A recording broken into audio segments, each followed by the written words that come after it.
Good afternoon, everyone.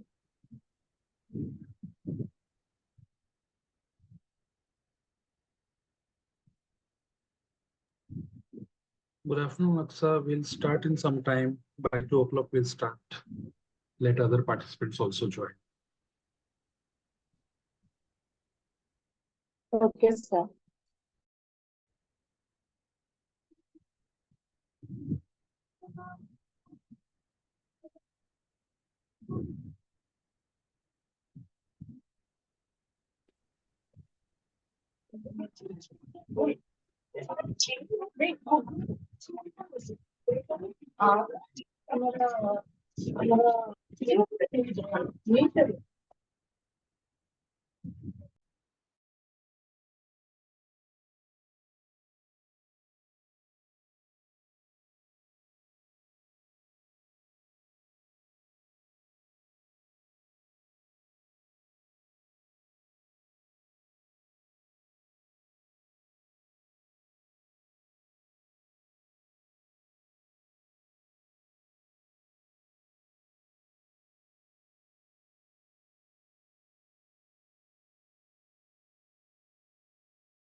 पाणी गिरावू नको खाली मेरा.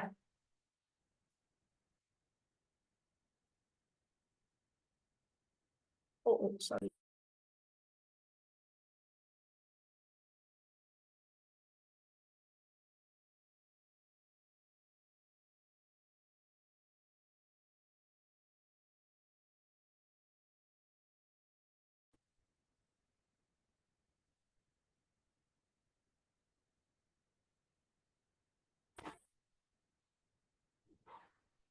Open on my mobile.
Where did it?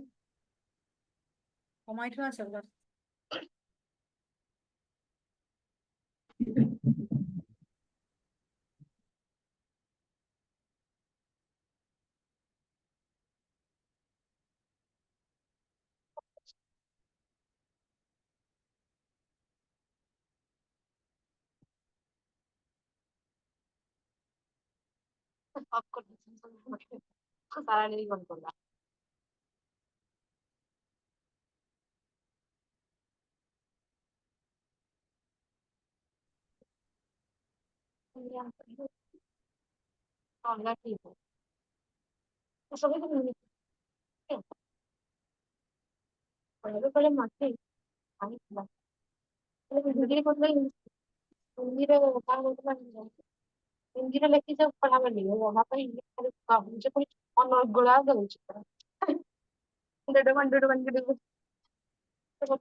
Good afternoon, everyone. Good afternoon, sir. Nice to see you. Afternoon. Friday, Sunday afternoon. Welcome.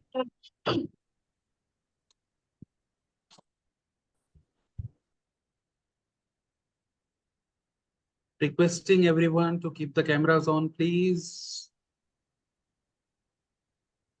Today's session is going to be very interesting session on child's environment. We are going to talk about the ABC model, ABA approach, and children environment. Okay, it is helpful for not only autism children, but for all the children. It is for all the children. When I say it is also helpful for the regular children. Okay, so it is going to be useful for children with autism, ADHD, cerebral palsy, any behavior issues, all the regular children. So it's going to be very interesting topic today, and I want you all to participate. Okay, everyone should participate by giving replies in the chat box or by giving replies here. I'll ask you some few questions, and I expect you to participate in that. Okay. So before I start, let me just start my screen sharing. Meanwhile, my first question to you today is this afternoon. What is child environment? What do you know about child environment? Please give your inputs in the chat box. Sorry, can Or you if please repeat somebody the wants to question? speak, what is child environment? When we say children's environment or child environment, what do you understand by this term? Child environment क्या होता है? आप क्या समझते हैं उससे कि child environment क्या है? Anyone? Okay, Marlene has written first his family. Okay. Where the child is there, wherever maybe it may be in the school or it may be in the house or it may be our relative's house or whatever. So where the child exists exactly. Okay, Geeta. So wherever child is there, the environment around the child, like maybe school, house, or any other place. Okay. Yes.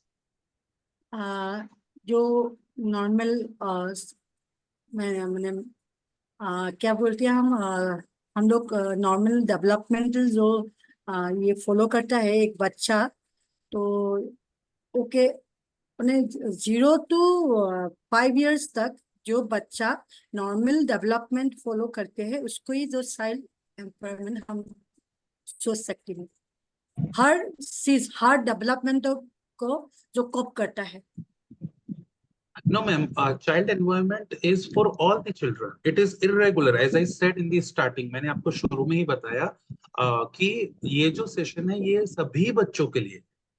यहाँ पे हम segregation नहीं करने वाले हैं कि autism वाला बच्चा या दूसरा। नहीं सर, हम नॉर्मल डेवलपमेंट बोलते हैं जैसे सारा बच्चा का, only for not only problematic child, all child.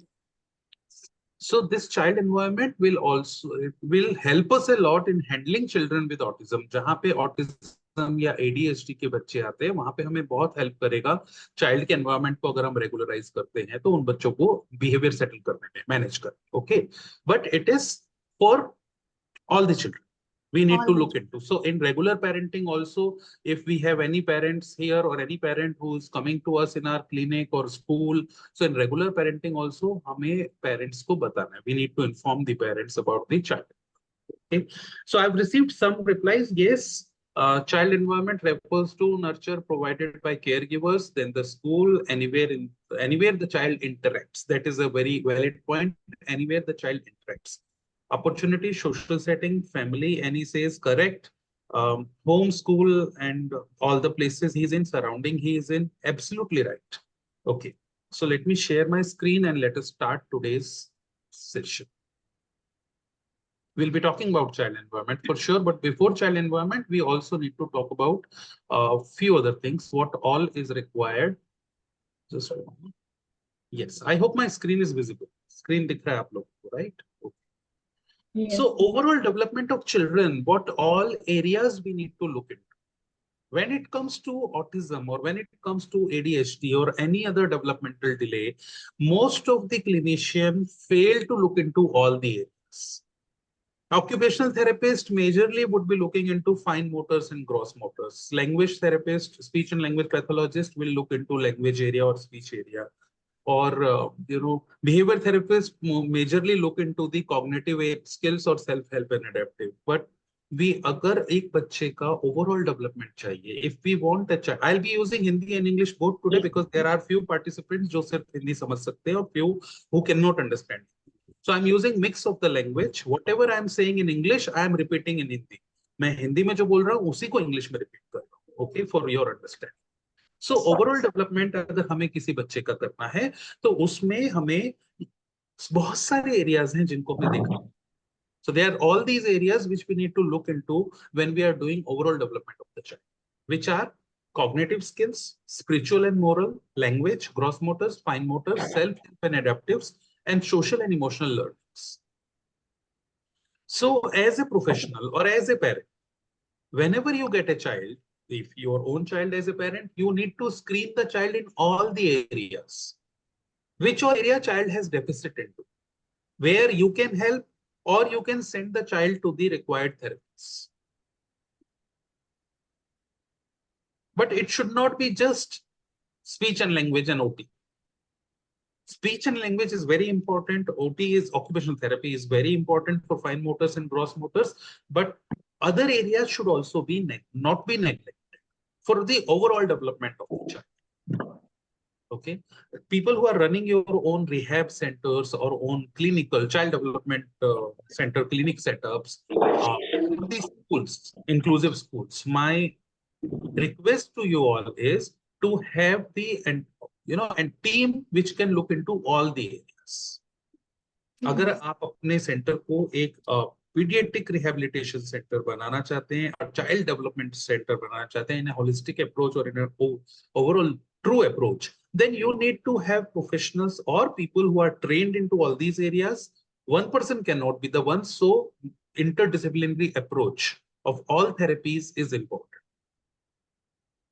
Wherever spiritual and moral learnings are required, that also we need to give to our children. Cognitive skills, which are like thinking and processing and reacting to situations, taking on decisions,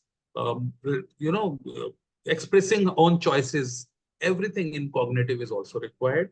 Language development is also must. OT and PT is also must. Self-help and adaptives, whatever self-help they do is must. Social and emotional learnings is also. They need to understand social settings. They need to understand emotional expression, emotional learning, when to understand somebody's emotion, express our own emotions, all that area needs to look into. So either we have the qualified staff for each separate area, or we have, like our speech and language pathologist can also be trained onto social and emotional settings, or our psychologist can also be trained into self-adaptive and self-help and adaptives. Like that, the people whom we have, we can work with them on itself. Okay. अभी किसी भी बच्चे को आपको therapy शुरू करना है, if you want to start therapies or overall development, I would say, not only the therapies, then you need to prepare yourself first. And in preparation, आपको ये सब देखना है. You need to see all of this. What are my child's strengths and weaknesses? The major mistake most of us, what we do is when we go for assessment, किसी भी बच्चे का हम असेसमेंट करते हैं, एज ए पेरेंट ऑल्सो, जब हम किसी डॉक्टर के पास भी जाते हैं, किसी भी थेरेपिस्ट के पास जाते हैं, as a parent when I go to a doctor और therapist, we mention there all the things which my child can. He doesn't eat food on his own. He doesn't do this. He doesn't jump. He doesn't walk. He doesn't do this. He doesn't do this. He doesn't follow my commands. He doesn't listen to me. Okay. But we forget to mention what all the child can do. And all the therapy plans should be based upon what my child can do. That is the foundation. And foundation needs to be strong first. So if a child is coming to you for therapies, in autism especially, or any other child, so first of all, you need to make a list of what all child can do, what all are the strengths. And those strengths, you need to give a little extra efforts to strengthen those strengths. जो बच्चा कर सकता है, जो बच्चे की skills हैं, जो उसका स्ट्रेंथ एरियाज हैं, पहले उनको थोड़ा और स्ट्रॉन्ग कर दो. उसके बाद one by one you start working on the weak areas. Now what will happen in this process is you will have a good connect with the child. Child will start, connecting with you at an emotional level, because wherever he has been in the environment, we'll be talking about child's environment, but before that, this is important to know. Wherever he has been in the environment so far, everywhere people talk about what he cannot do.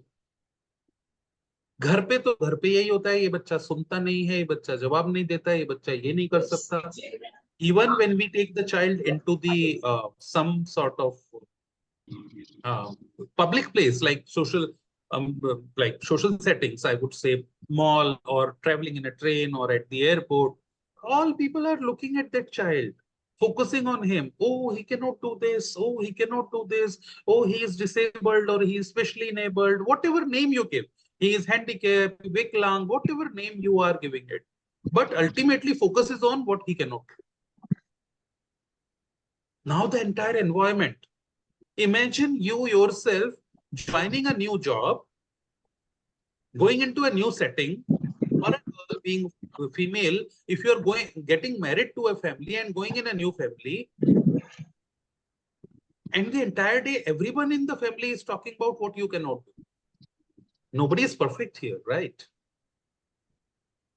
So आपने एक नया job join किया है, या आपकी शादी हो गई, या ससुराल में आप जाती हैं, फीमेल है तो, और या मेल है, आपने एक नया जॉब ज्वाइन किया, आप ऑफिस में जाते हैं, और इमेजिन करो पियोन से लेके ऑफिस में and till the your boss, your subordinates, your peer employees, your seniors, your juniors, everyone is talking about, yo, you cannot do this. Oh, you do not know this. You do not know. You cannot do this. How frustrating that environment will be for you. Or if you get married and go in a family where everyone is talking about what you cannot do the entire day, 24/7. How frustrating it will become for you. You will feel like to quit or shut your ears. And this is what majorly happens with our children. They shut their ears. Because everywhere we are talking about, oh, he cannot do this, he cannot do this, she cannot do this. Oh, everywhere. Grandparents talking same, relatives talking same, school teachers in the school talking same, other children in the school are talking same. सब लोग वही तो बात कर रहे हैं सुबह से शाम तक. ये बच्चे का एनवायरनमेंट है. Environment is just not the setting of the places or furniture. Environment is also people around me. And what they are talking about me, that is also my environment. So child's environment is wherever child is going, all the settings around him, whether they are supportive or not, plus settings as in the building, like if you have steps, then how heighted the steps are. If you have furniture, how heighted the furniture is. That all settings. Okay, that is one. But also very, very important in the environment is people who interact with the child and around the child. And what they interact is also mine. सो मेरा environment वो है जो मेरे चारों तरफ, मेरे आसपास जो बच्चे बातें कर रहे हैं, जो टीचर्स बातें कर रहे हैं, जो टीचर आपस में बातें कर रहे हैं मेरे बारे में, जो पेरेंट्स बातें कर रहे हैं, जो रिलेटिव्स बातें कर रहे हैं, जो ग्रैंड पेरेंट्स बातें कर रहे हैं, जो शॉपकीपर जहां मैं जाता हूँ वो बातें कर रहे हैं मेरे बारे में, जहां मैं मॉल में जा रहा हूँ वहां जो लोग घूम घूम के मुझे देख रहे हैं और मेरे बारे में बातें कर रहे हैं, this all is included in my environment because everything puts a stress to me. And if I can change this environment, if I can change, then world is very beautiful for children with autism, developmental delays, dyslexia, cerebral palsy, or anything. But it is very difficult to change the environment. So what we are going to learn today is what is the environment and how, like 100% change is not possible, how we can generalize things, how we can train our children to ignore a few things and to accept things, adapt and ignore. These are the two strategies we need to, because you cannot change the entire environment. Yes, you can change environment for sure. But in a mall, can you stop all parents to stop staring at your child or talking about your child if you're taking the child to the mall? We cannot do that. Then we need to teach few strategies, few things to our child so that child's focus is on the other thing, not on their stay. Then we also need to look into what behaviors are causing the most problems to children. So we will see the ABC approach today, and we will look into in the ABC approach we will learn into कि कौन से ऐसे behaviors हैं जो मेरे बच्चे को बहुत ज्यादा problems create कर रहे हैं, and what my child is lacking, important skills, which all skills my child is lacking. Then we also need to look into how does my child learn the best. Mera bacha, when I say I can be a parent, mera bacha, I can be a therapist, mera bacha, I can be a doctor, mera bacha. So do not assume that this is only, I'm talking only to parents. अगर आप एक professional भी हैं, autist हैं, speech and language pathologist हैं, psychologist हैं, paediatrician हैं, so I am talking about the child who is coming to you. जो बच्चा आपके पास आ रहा है for any sort of treatment और therapy, so you need to see कि वो बच्चा सबसे अच्छा सीखता कैसे, through seeing, through listening, through doing, because this will help you in crafting a therapy plan for the child. What does my child enjoy? And how can those activities be used in treatment and post-treatment? So what are the strengths, what are the interests, of the child? What he enjoys the most? And how can I involve that enjoyment strategy into my therapy? Then therapy will no more become a therapy. Therapy will become a game for them, which we can say that it will become a play for them and they will enjoy. So connecting with the child, you need to look into the child's strengths and develop those strengths initially. Then work on the weaknesses one by one. What are the behaviors which are causing major problem? We need to look into and how to eliminate those behaviors. What are the important skills my child is lacking? कौन-कौन सी ऐसी skills है जो मेरे बच्चा lack कर रहा है, जिन पे मुझे काम करने की जरूरत है, जो important skills है. Not that 100% I can correct the child. So do not even try to do that. कि मेरे बच्चे को 100% marks आना चाहिए. Please do not try with any child. Because when you try to make one child 100% in any one area, other areas कौन से हैं? I'm going back to the same screen. Look at the screen once again. Overall development. If I make my child 100% in gross motors, I might have issues in cognitive, or I might have issues in social and emotional learning. If I make my child 100% in speech and language, because my full focus is gone there. Why we have made this circle and all other circles equal to them is because we need to work on each area equally. It should not be that our focus is only on one area and other areas are like. Then comes another thing which is called generalization. Anybody can answer me what is generalization? I have not looked into, I have not put up more of the slides on generalization, just one slide. So कोई भी answer कर सकता है generalization क्या होता है? So if we are practicing the child for an one environment and we have to make them to practice for all the environment, that is called generalization maybe. Ah, right. But what does it mean? You're right. If with an example, if you can tell me. Yeah, if I'm, can I give example in the way I teach? Yeah. Anyway, whatever comfortable. Yes. You have gone on mute. I don't know how come. Please unmute Yeah, yourself. sorry. Yeah. So if I'm taking three pictures with the child and I'm teaching the picture name to the child. So how many attempts they are taking to say the picture name correct?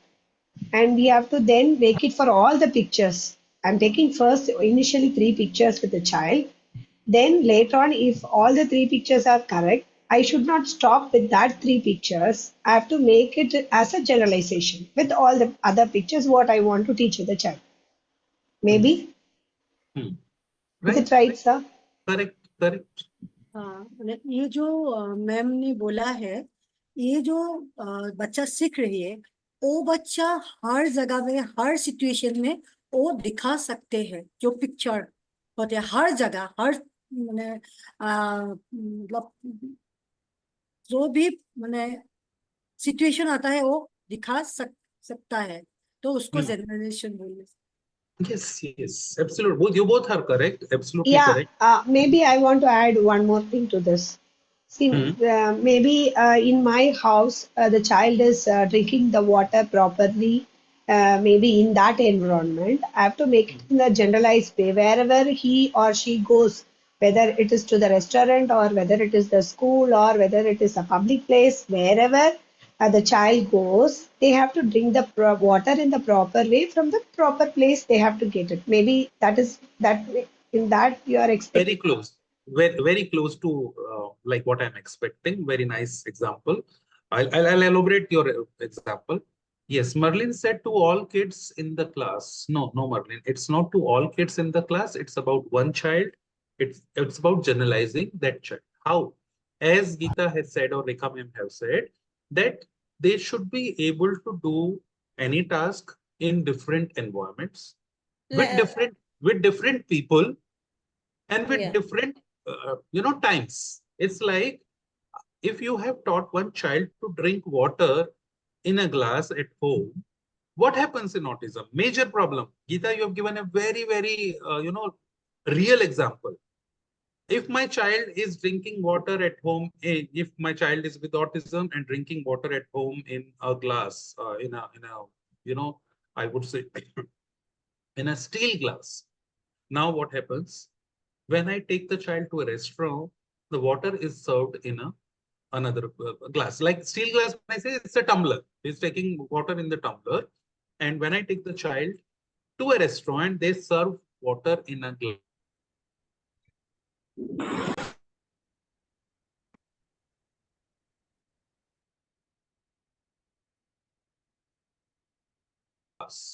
Child gets looking the water in the glass. So generalization means child should know that this is water and I have to drink. Even if we are giving water in a bowl, even if we are giving water in a cup, even if we are giving water in a glass, child should understand when I'm thirsty, I should drink water. It should not be that water needs to be given only in the glass. Otherwise, I will not drink. Explaining in Hindi the same thing कि अगर एक बच्चे को हमने पानी घर पे सिखा दिया या हमने थेरेपी सेंटर पे हमने बच्चे को सिखा दिया कि पानी कैसे पीना, अभी वो घर वहां पे स्टील के ग्लास में पानी पीना सीख गया. जब वो बच्चा किसी रेस्टोरेंट में जाता है और वहां पे ग्लास में, ट्रांसपेरेंट ग्लास में उसको पानी सर्व किया जाता है, तो क्या होता है वहां पे? बच्चा वो पानी को देखने लग जाता है, पानी से खेलने लग जाता है, उसको समझ नहीं आता है कि मुझे ये पानी पीने के लिए दिया. तो बच्चे को पानी है, पीना है, तो जब थर्स्टी होंगे तब पीना है, ये सिखाना इन ऑल द एनवायरमेंट्स, कि वो कप से भी पी सकते हैं, कटोरी से भी पी सकते हैं, वो ग्लास से भी पी सकते हैं, टम्बलर से भी पी सकते हैं, ये सिखाना is generalization. Now most of the parents come up with a complaint that child is not doing things at home. Ma'am, and this is with in the schools also, in therapy centers also. Ma'am, in front of you, child is doing everything. But when it comes to the school, when it comes to home, after going home, child is. Major complaint comes school में या therapy center में अपने आप खाना खा लेता है. Child eats food on his own. But after going home, child is not. So what is changed there? Environment. And what environment is changed? Spoon. This is school, this is clinic, this is home. But what has changed in environment? Even if you create a classroom setup in the home and ask child to eat, child will still not eat it. Why? Because at person. Yes, Reshma, exactly correct. At home, child knows there is a person. And who is that person? Usually mothers or grandmothers. And child will refuse to. I tell this to all my webinars that human beings are the most laziest people when it comes to psychology. We are inquisitive. We want to know everything, but still we are lazy. If given all the comforts, we don't want to do anything. Right? If given all the comforts. If I know that money is flowing in my account every month, same money what I'm earning today, I would say that same kind of money is coming in my account every month. There is someone who is cleaning the house. There is someone who is cooking the food. What I'll do, I'll keep on lying on my bed, keep on watching my mobile phone or TV and spend my time and enjoy. This is what we call as enjoy. Why? Because we are very lazy. Sunday, what happens? Every day we wake up at 6 o'clock and do all our work. Sunday, no, it's a Sunday. We don't have work today. Just because we don't have to go to work, we oversleep. We take a lot of rest. Sunday, we don't have to go to work. We have got extra time. We could have invested that time into our other learnings, other things which we want to do. But mostly it happens that we become lazy. So the same is the case with children. Children are lazier than us. अगर आप उनको supportive environment provide करते जाएंगे तो बच्चा उतना ही आप पे डिपेंडेंट होता जाएगा. The more the supportive environment you provide, more child becomes dependent.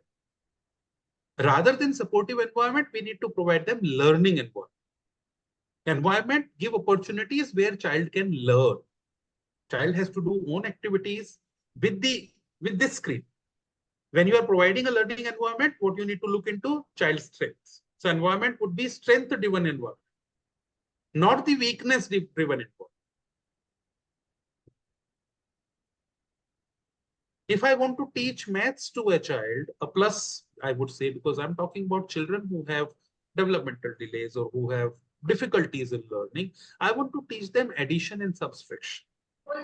And my child is not very good in maths, does not understand numbers, but good at cognitive skills, good at storytelling. What I'll do is I'll create a story and I'll talk to the child, show him some toys or some dolls, depending upon child's strengths, what child likes, and then ask him to count. Okay, I have 2, you have 1. How much it has become now with you? I'm giving you my 1 to you. How many you have now? If the child's cognitive skills are good and if child is not good at analytical skills, then I'll not give him paper and pen to write 2 plus 1, 3, 2 plus 1, 3, 10 times. What I'll do is I'll create a story for him, and in the story, my aim is to teach him addiction and subtraction. So I'll create a game like that with the toys which he loves to play with. That is environment. I'm changing the environment for the child. Similarly, coming back to the example, बच्चा घर पे जाके खाना नहीं खाता है, बच्चा mall में जाके खाना खा लेता है, but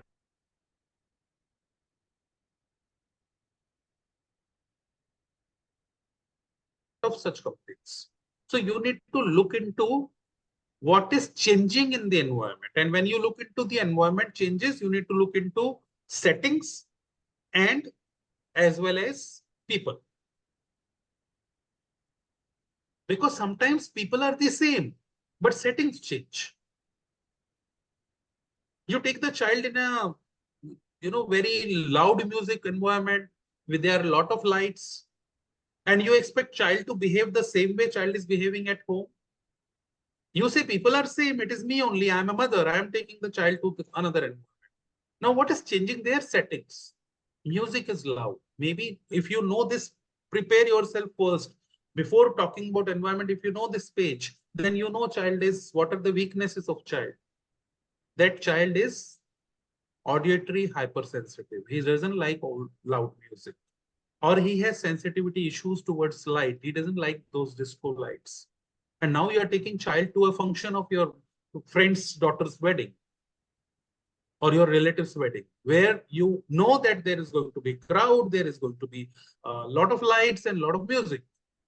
My child cannot stand with it. So if you're exposing child to such environment, you automatically should expect behavioral meltdown. Behavioral meltdown is what? Behavioral meltdown is बच्चे का हाइपर एक्टिविटी या बच्चे का डिप्रेशन या बच्चे का कोई भी ऐसा बिहेवियर जो अनएक्सपेक्टेड है सोशल सेटिंग्स। बच्चा वहां से भागेगा बाहर कहीं पे, बच्चा जोर जोर से आवाजें निकालेगा, बच्चा हेड बैंगिंग करने लगेगा, हैंड फ्लैपिंग करने लगेगा। These all are part of his expression, behavioral expression. वो अपने बिहेवियर से आपको बता रहा है कि I am not happy in this setting, change this setting. Okay, so generalization is what? Generalization is putting the child in, teaching the child to learn things in all the environments similarly. Now, another example of generalization is Shahnawaz, any question you are asking? Okay. No, nothing. Okay. So, putting the child into generalization, I am giving you another example. At clinic, we show child by picture cards. Elephant, car. Now child looks at an elephant, this much. Elephant is this much. Child looks in the TV, elephant, this much.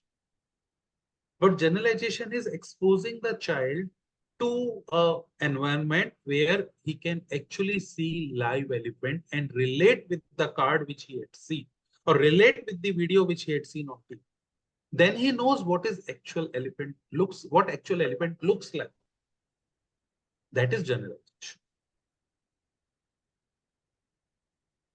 We all have seen lions and tigers in photos. All of us. What if you see lion and tiger in front of you right now in your room, wherever you are sitting? The real one.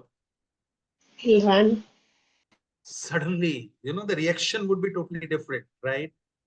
The same thing happens with children who have developmental delays, who have concerns with their development, autism, ADHD, all children, that suddenly when they see such environment where they have something where they have seen in picture but they have not seen live, they become either overexcited, overwhelming, or they become frightened.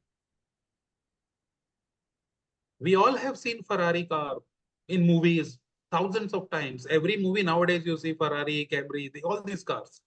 But if there is a Ferrari going in front of you on the road, you suddenly stop and start looking, isn't it? What is new in that? We have seen that. But generalization of that has not happened with us. If you see every day, like you see, few names, I'll take Hyundai cars, the regular ones, Maruti Desires and all regular ones. You see them every day going on the road. Do you stop for them and scream looking at those cars or show any excitement towards it? No, because that generalization has already happened in your brain. That, oh, it is a routine.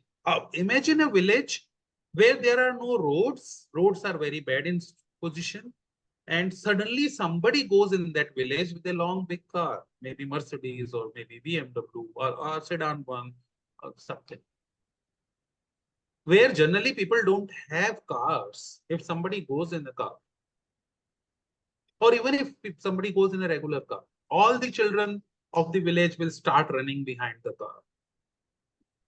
This happens, isn't it? Children who have not seen car in real ever. But for us who are living in the cities, our children, will they run behind any car like that? No. Because generalization has happened in our children. Generalization has not happened in those rural children who are, in the rural areas, hilly areas or difficult zones where they don't have, either because of their financial conditions or because of their climatic conditions, like their environmental conditions. Cars cannot reach till there, maybe in hilly areas, peak hilly areas. So for them, it is like an excitement. So generalization is this.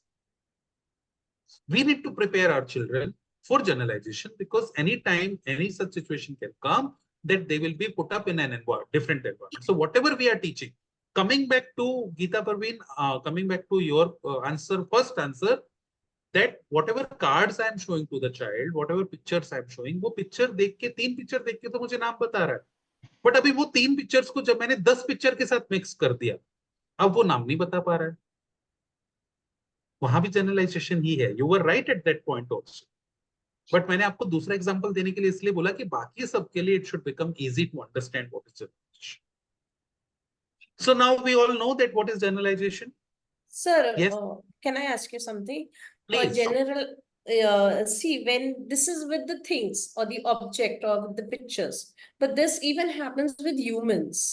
Like Yes. if there is some person coming to our house, or if there is some new guest coming into or they going into an environment, they become panic in those modes also. So in Correct. such situations also, how can it be handled then? See, generalization, as I said, it is environment, it is the settings. Environment is settings as well as people.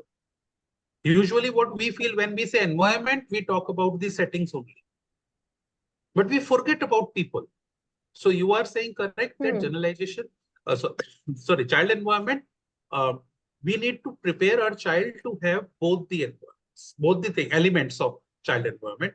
One element is settings, another element is people. Both impact the child. Not only the child, it impacts everyone, all of us. Another example. मैं आपको दूसरा example देता हूँ. I'll give it in Hindi now. What if Amitabh Bachchan comes to your house suddenly? I'll be excited. You have seen Amitabh Bachchan so many times. Yeah. Many a times in the movies and photos and everything, you recognize him very well. But if he comes to your house, you'll be excited. Okay. Yeah.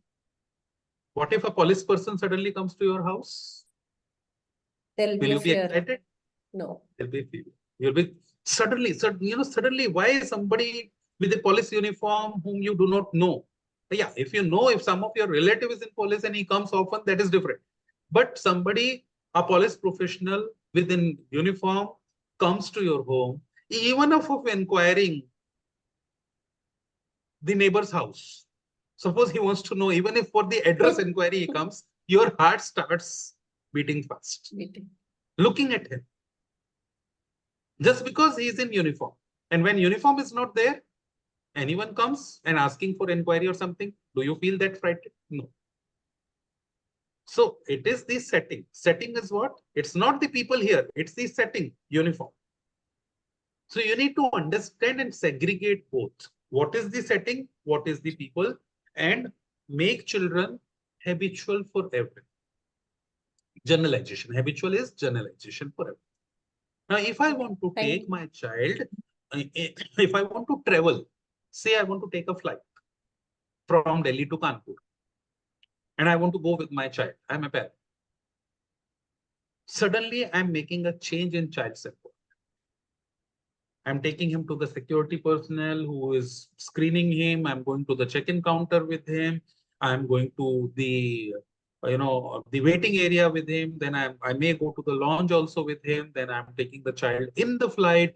and crew is assisting me and putting the child there and asking child to sit there for another 1 hour and 1.5 hours, and then plane is going to go on the height. So how many changes are happening in the environment, people as well as settings? Now, if I want my child who has autism or any sort of disability, difficulty in learning, difficulty in understanding the environments, I need to prepare my child for this environment at least a month before. Start preparing. So I need to screen the environment. What is going to be the environment for my child? People as well as settings. And give one setting, one learning to child at every step. Some small learnings can be given 10 learnings in a day. Some big learnings can be repeated for 3 days. Make him sit at his study chair with a seat belt. Children find it very difficult for the first day if you just put a seat belt and ask them to sit in the plane, in the aircraft. So teach him how to seat belt is put up, how to put the seat belt, show him the visuals, make him feel, even with the belt at home. You don't have to buy the seat belt. Even with the belt at home, you just make him sit for a few days. So he gets that habit of sitting one and he has to sit there. Otherwise, child will sit with ADHD. Usually, this is very difficult. Children will sit for 10-15 minutes in the plane and then they will start screaming. They want to get up and then suddenly there's a chaos. Give him that visual input which he is going to get in the flight. Give him that, make him feel that audio input as well, which is going to listen to at the airport. If the airport, Delhi airport is silent zone, but if the airport is not a silent zone, then he is going to face that announcements and everything. Or if you're traveling by train, then he's going to face a lot of sound, announcements and everything. So make him listen to those announcements well in advance. So like that, we need to prepare our child for every situation, and that is generalization. अभी समझ में आ गया सबको? ऐसा ही हमें करना पड़ता है बच्चे को स्कूल सेटिंग में डालने से पहले. बच्चा जब स्कूल में जाना शुरू कर रहा है तो हमें उसको उस एनवायरनमेंट में सेटल करना, उस एनवायरनमेंट के लिए प्रिपेयर करना. हम जनरली घर पे क्या करते हैं, बच्चे को बताना शुरू कर देते हैं, अभी तो तुम स्कूल में जाओगे, अभी तो तुम बड़े हो गए. फिर हम एक बार स्कूल एडमिशन के टाइम पे बच्चे को लेके जाते हैं, वहां उसको पूरे स्कूल का टूर कराया जाता है. तो बच्चे को एक्साइटमेंट क्रिएट करते हैं कि अभी आप जाके ये स्कूल में पढ़ोगे, अभी आप ये क्लासरूम में पढ़ोगे, अभी आपके फ्रेंड्स बनेंगे. But children with autism they find it difficult to adjust. So वहां पे हमें बच्चे को एनवायरनमेंट के लिए फ्रेंडली करना पड़ता है. Several visits to the school readiness programme. There are many organizations which are running school readiness program, and for professionals who are running own child development centers, or for professionals like Reshma Aman ma'am who are running own schools, school readiness program can be another area where you can generate revenue as well as you can help children. बहुत simply, बहुत easily deliver किया जा सकता है, but इसकी बहुत जरूरत है. बच्चे का सेटिंग एकदम से चेंज नहीं करना है, तो we have 2 months school readiness programme. Yeah, the settlers batch. It's called as the settlers batch also. Okay, I didn't know that. Okay. No, I'm just telling, sir, that we do that. Good that you are telling us. I didn't know that we call it as settlers batch. It is from the age of 2 to 2.5, where they are just allowed to come and sit in without anything, so they get to know the environment. And even the teachers, before we start, and this we would do in Mumbai actually, I have not done it here. Before the students start coming in, we have a home visit to the student's house, just to make him familiar with us, that we are going to be with you. This really helps a lot. Now here I want to add few things that if we are talking about children with developmental delays, autism, ADHD, then school readiness program has few other things in it. बच्चों को group setting में behaviour कैसे adjust करना, how to adjust manage their behaviour, we need to teach them. Pre literacy skills we need to teach them before they actually start learning in a classroom environment, before getting into that pre-literacy, before getting into literacy stage, pre-literacy skills.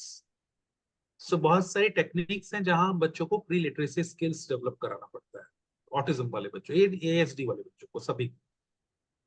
ठीक है. Classroom setting में सिर्फ बैठना नहीं है, because again we are talking about the environment, people. So become friendly with those people, become friendly with the environment. And for each child, what are the challenges in school readiness program? I need to focus on each child. What are the challenges this child is facing? Again, with the ideas of his strength and weaknesses and everything. So what challenges he will, I'll put him in a small batch of 4 children and do the analysis, then work with the child individually on those areas where he needs support, put him in 4 children batch, then 5, then gradually increase the batch size and keep on working on it for 2 months. So first 3 days, child is sitting with only another child. Then I'm putting him for the 3 children, 4 children. Then I'm taking him into 6 children, 7 children. And every time I'm working on each child's struggle areas also. Then they become school ready actually. Because for regular children, okay, we need to give them just the sitting tolerance, or we need to give them sharing. They need to learn sharing and all those small. But children with autism, they have more difficulties. So we need to give them additional supports. Okay. So generalization does not occur automatically. Please remember, generalization अपने आप नहीं होता है. आपके door पे पहली बार police वाला आता है तो आप डरते हो, दूसरी बार फिर एड्रेस पूछने आता है, डरते हो, 5 बार आ जाता है, छठी बार वो 6th टाइम वो पुलिस वाला आपके डोर पे आपको अरेस्ट करने भी अगर आया है, God forbid, I am just giving example, तो भी आप डरते नहीं, बिकॉज जनरलाइजेशन हो गया. कैसे हो गया? ऑटोमेटिकली हो गया,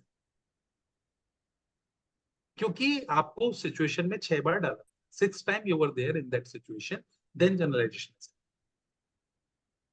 So it does not occur automatically. When it comes to children with autism, developmental delay, or anyone, it does not occur automatically. Every time you put the child in same situation, that automatically ho jayega. Nahi hota hai. Every time you face the hyperactivity, every time you face the challenges. And then we quit. As parents, as therapists, we quit. हम बच्चे को mall में ले जाना ही बंद कर देते. Because generalization automatically नहीं होता है when it comes to children with autism. Generalization automatically हो जाता है when it comes to us, when it comes to regular children. Same thing, ma'am, Reshma ma'am, अभी आपने जो बोला सेटलर्स प्लान, जो आपने बोला सेटलर्स बैच, जनरलाइजेशन ऑटोमेटिकली हो जाता है जब चिल्ड्रन रेगुलर, जब उनका डेवलपमेंट चल रहा है उनकी एज के हिसाब से. बट जब चिल्ड्रन रेगुलर नहीं है, जब चिल्ड्रन डिफिकल्टी वाले चिल्ड्रन हैं, जिनको डिफिकल्टीज हैं, उनके लिए जनरलाइजेशन ऑटोमेटिकली नहीं होता है. We need to work on.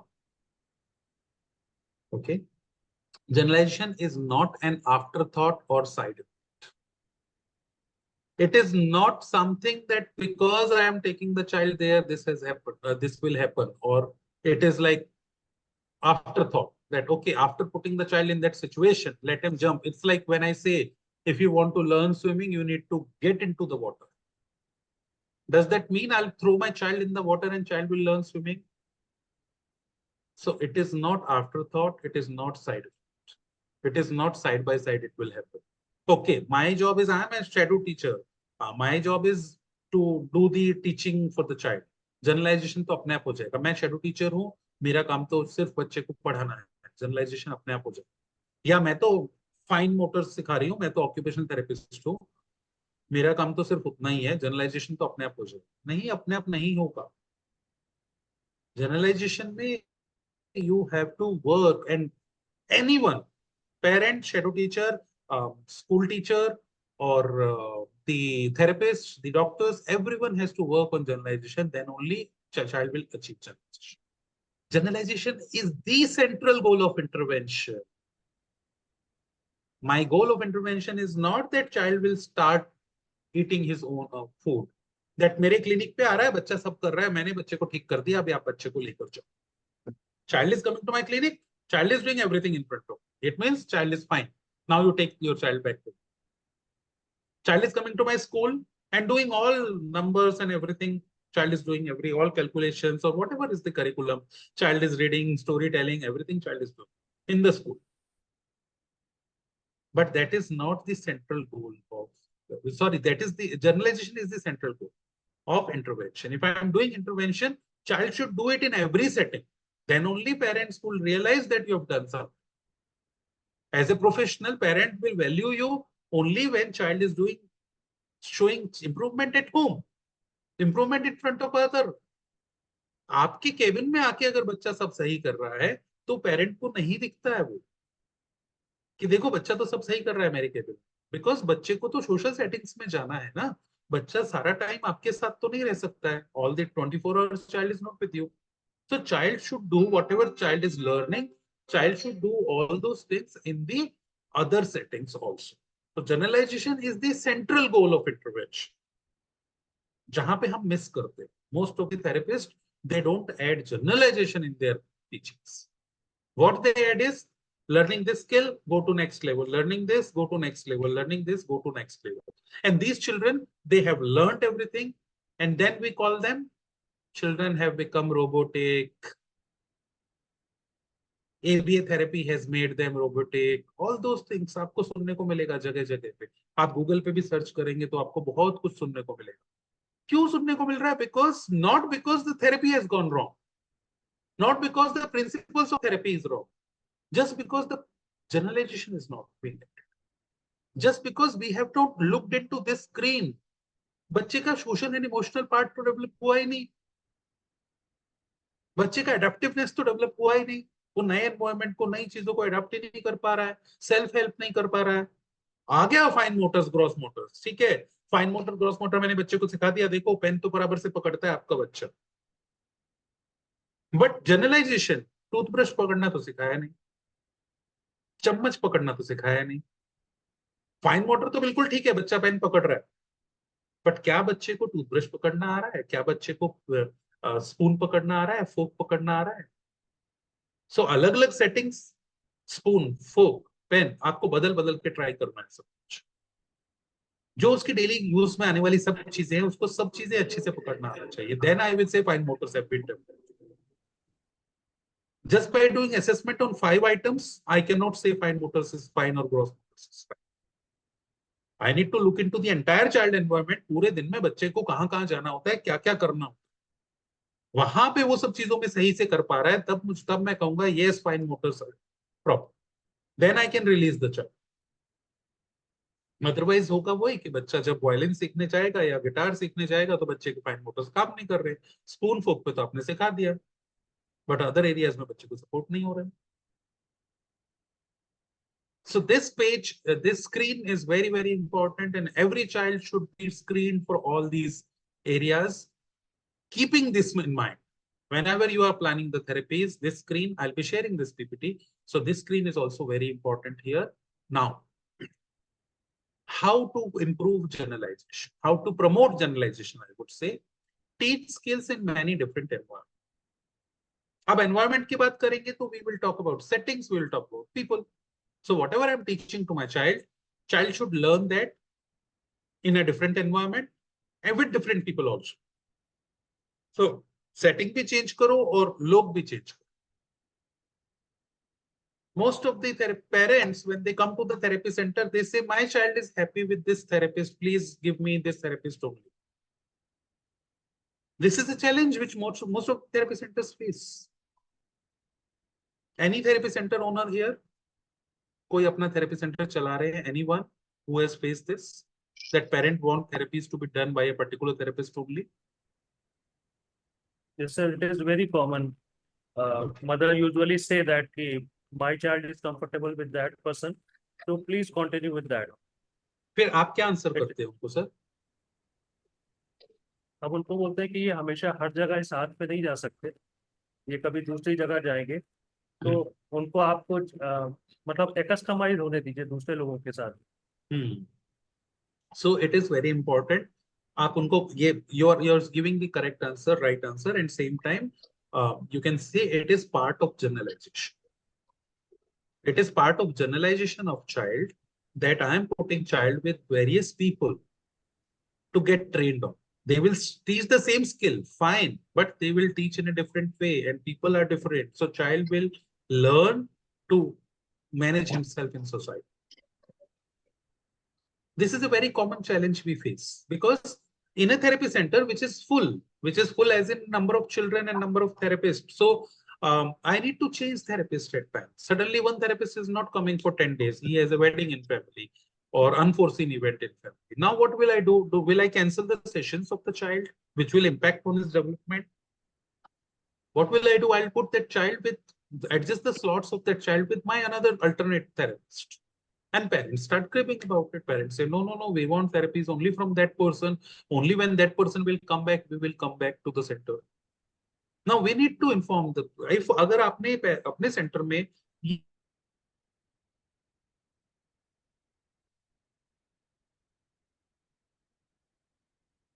ये पहले से लगा small poster on it. Analyzation is the central goal of intervention. If you have that in your center, a small poster on it, simple, then this is the answer of all these problems. All your problems in day-to-day handling, slot making will solve because parents will start understanding the importance of learning in different environments with different people, different settings in different people. Okay. So teach with many different teachers, teach during many different times of day. This is why the Montessori or the schooling system, the nursery KG schooling system is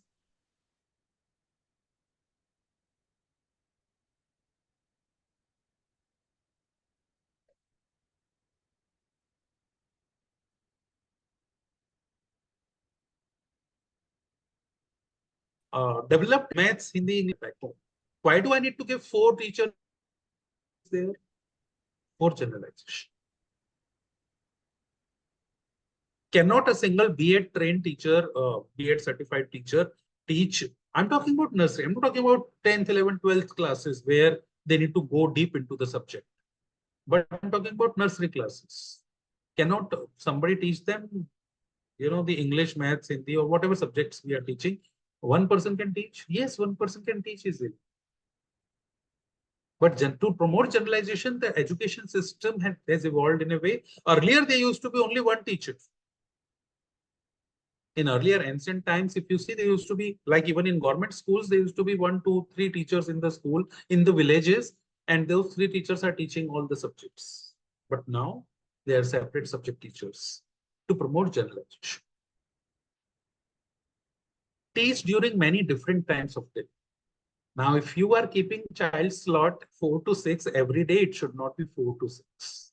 You need to shuffle the slots. So parents will crib about it. Parent will say, my schedule is disturbed because of it. What you can do is every Friday, child will come at a different slot. Or every Sunday, Monday, whatever day. And same with parents at home.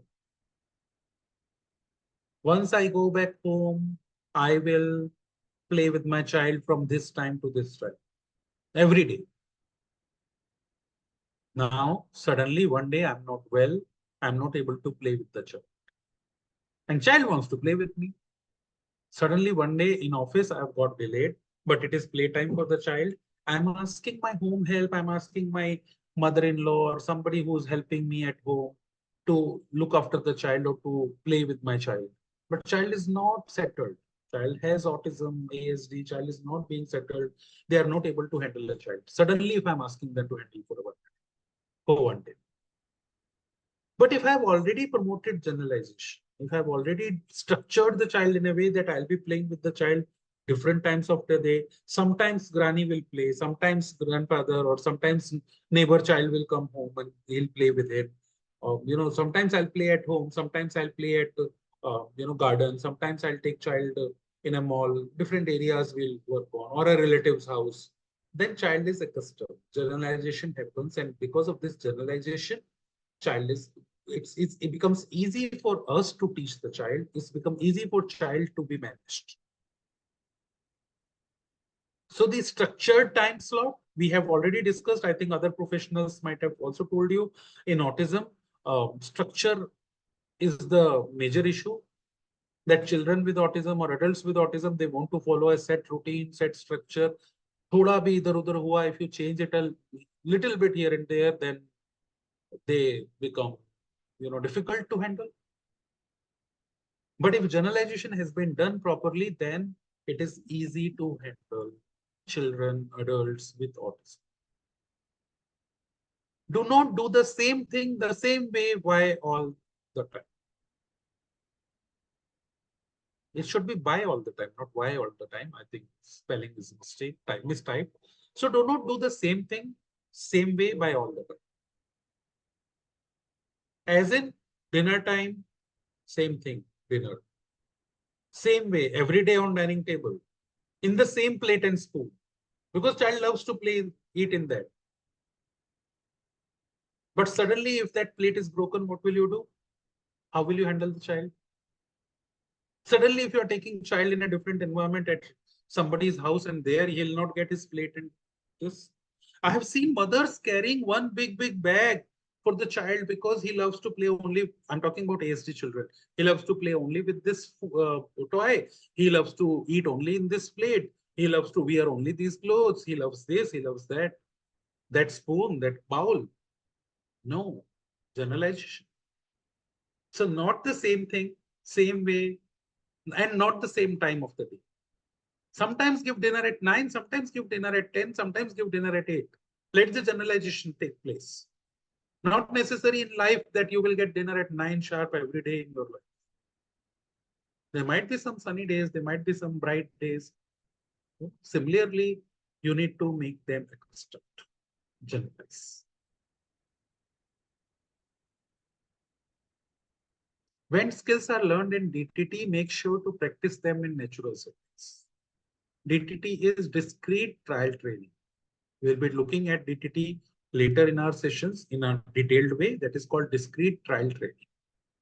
So when we are giving DTT settings to the child, make sure practice them in natural settings. DTT is basically, we are giving them trainings in our therapy centers, one-to-one settings. So they are all fall under DTT. So practice them in natural settings. When I'm giving training to a child in a closet room, child is able to focus better. There are less distractions. When I'm putting the child in natural settings and asking child to repeat the same thing, child has a lot of distractions. Child is looking at the traffic, child is looking at the garden where other children are also playing. Child is sometimes hearing so much of sound. Sometimes there's a dog barking behind. Does this happen in our clinic? It does not happen. That we have closed cubicles where child and we are sitting and we are doing activities. So focus and attention is better in our clinics, but it becomes difficult when child goes back to the social settings or now natural settings. So we need to give them practice the skills which the child has learned, to practice them in natural settings. Parents must practice all new skills as often as possible. So this is very, very important to give homework to parents, to make them aware what we have done today, what therapy we are doing with the child, why we are doing it, what is the purpose, what we want to achieve by doing this. It will again solve a lot of concerns and questions which parents ask to the therapy centers. बहुत बार ऐसा होता है, हम बहुत सारी चीजें करा रहे हैं बच्चे को, हम we are just throwing the ball and child is just catching and we are throwing. और parent आके बाद में मुझे बोलता है, because I'm talking about nowadays. I'm not doing much of one-to-one consultations, but when I used to earlier days, when I used to do consultations and refer children to different professionals, तो मुझे generally parent आके बोलते थे, sir उन्होंने तो कुछ भी नहीं किया, वो तो बच्चे के साथ खेल रहे थे पूरा टाइम 1 घंटा, और खेलने का मेरे से 300 रुपया 400 रुपया ले लिया. I'm talking about 2010, 11, 12, those days, जहाँ पे बच्चे parents go back to their psychologist or developmental pediatrician or the teachers also. So when teachers refer children to autist, majorly with autist in behavior therapy, they say this only, because with speech and language pathology, they see, okay, they are giving some mouth exercises or making motivating child to make sounds and all. So वहां visible difference दिखता है. But autist or behavior therapist, parents feel बच्चे के साथ खेल ही रहे. They are just playing with my child. That I can do at home also. Why should I pay that much? Because financially they are burdened. So they feel, why should I pay this much? Until and unless they are aware about what are our targets, what is the goal plan we have made, what are our targets, how we are going to, what we want to achieve by doing this activity. So if I'm throwing a ball activity, I'm trying to promote child's eye contact. I'm trying to promote child's hand and eye coordination. I'm trying to promote gross motor skills in child. I'm trying to promote fine motor skills in child. So we need to educate the parents who are coming to us. It's not just throwing the ball and catching the ball. I'm working on command following also with the child. Sometimes I'm giving a command, throw the ball. Sometimes I'm giving another command. Sometimes I'm going in different direction and giving the command. So child is moving with me. So hand, eye, coordination, gross motors, fine motors, everything is involved in this activity. So throwing the ball is not just a small activity. It's not just that I'm playing with the child, doing time pass and taking money from you. But parents need to be aware. And whatever goal we are working on, similar exercises or support, plaything, we should also give to the parents as homework. They should practice all the new skills which child has learned as often as possible in various environments. Sometimes it becomes difficult for therapists to leave their therapy, clinic setup and go in different environments and do the therapy. So parents can play very active role. This is the psychology, generalization. This is where the concept of picnics have come in for schools. Why school take children to the picnic? Nowadays, many of the parents, the moment it comes, okay, we are taking children for a one day picnic tour. Please send 500 rupees. Parents say, इन्होंने तो business बना लिया. This is a school. Schools have made this a business now. They just want money and money के लिए वो बच्चों को बाहर ले जाते. Maybe some of the schools might have that business angle into it. I'm not denying to that. But no, the core purpose of this school picnic was what? The core purpose is generalization. They want to take children out, teach them other things, do the generalization, all those activities, observe the child, come back to the school, teachers will discuss, oh, this child is fine there in the classroom. Why he didn't do this activity there? Why he was so scared? And then they work on that. Clear? Anybody wants to conclude this generalization? समझ में आया सबको? कुछ question है generalization पे? Any question? No questions means सब कुछ समझ आ गया या कुछ भी समझ नहीं. You have got to know everything or you have not understood anything. Okay. So now we are coming to child self. Now we have fair idea what is child environment. So child and their environment. The motivation to interact with the environment is in all children as an intrinsic property of life. Every child who wants to interact with the environment. A small 2 months baby, when they see some lights or some toy, they do, they start making some sound. So they put hand on it. They want to catch it. What is this? If you are talking to a baby, they react to by smiling or by looking at you. What is that? They are trying to interact. So it's a natural property of life that we want to interact with our environment. That could be people or that could be setting. If we go in the new setup, we go and see. If I'm going in a mall for shopping, a departmental store I talk about, there would be many things which I really don't require. But I still look at them. Sometimes I hold them. Sometimes I look at their price. Sometimes I keep them back. Isn't it? We all do that. When we go to the departmental store or a big mall for shopping, if I've gone to buy, suppose if I've gone to buy just few grocery items, still I will look into the other racks. I will touch, I'll see, okay, this is a new product which has come. Okay, this company has not. What is that? That is, I'm interacting with my environment, with the settings. But the quality of interactions is dependent upon the possibilities for engagement that environment provides. Abhi, the same activity which I'm doing in a departmental store where everything is tagged on this, on the racks and accessible to me. Will I do the same activity in a grocery store, a general kirana store, which we call it as a shop which is near to our house, where there's a counter and everything is behind the counter? We stand here. We still look at the things. But do we have the opportunity to pick up everything and look at that? Or do we ask the storekeeper also to show us everything one by one? Sometimes for one or two things we look at it, oh, it's very interesting, क्या है वो दिखाना मुझे, ऐसा करके हम उनको बोलते. But for all the items, do we do that? We don't do that. So these are the possibilities of engagement that environment provides. So we know child environment environment now.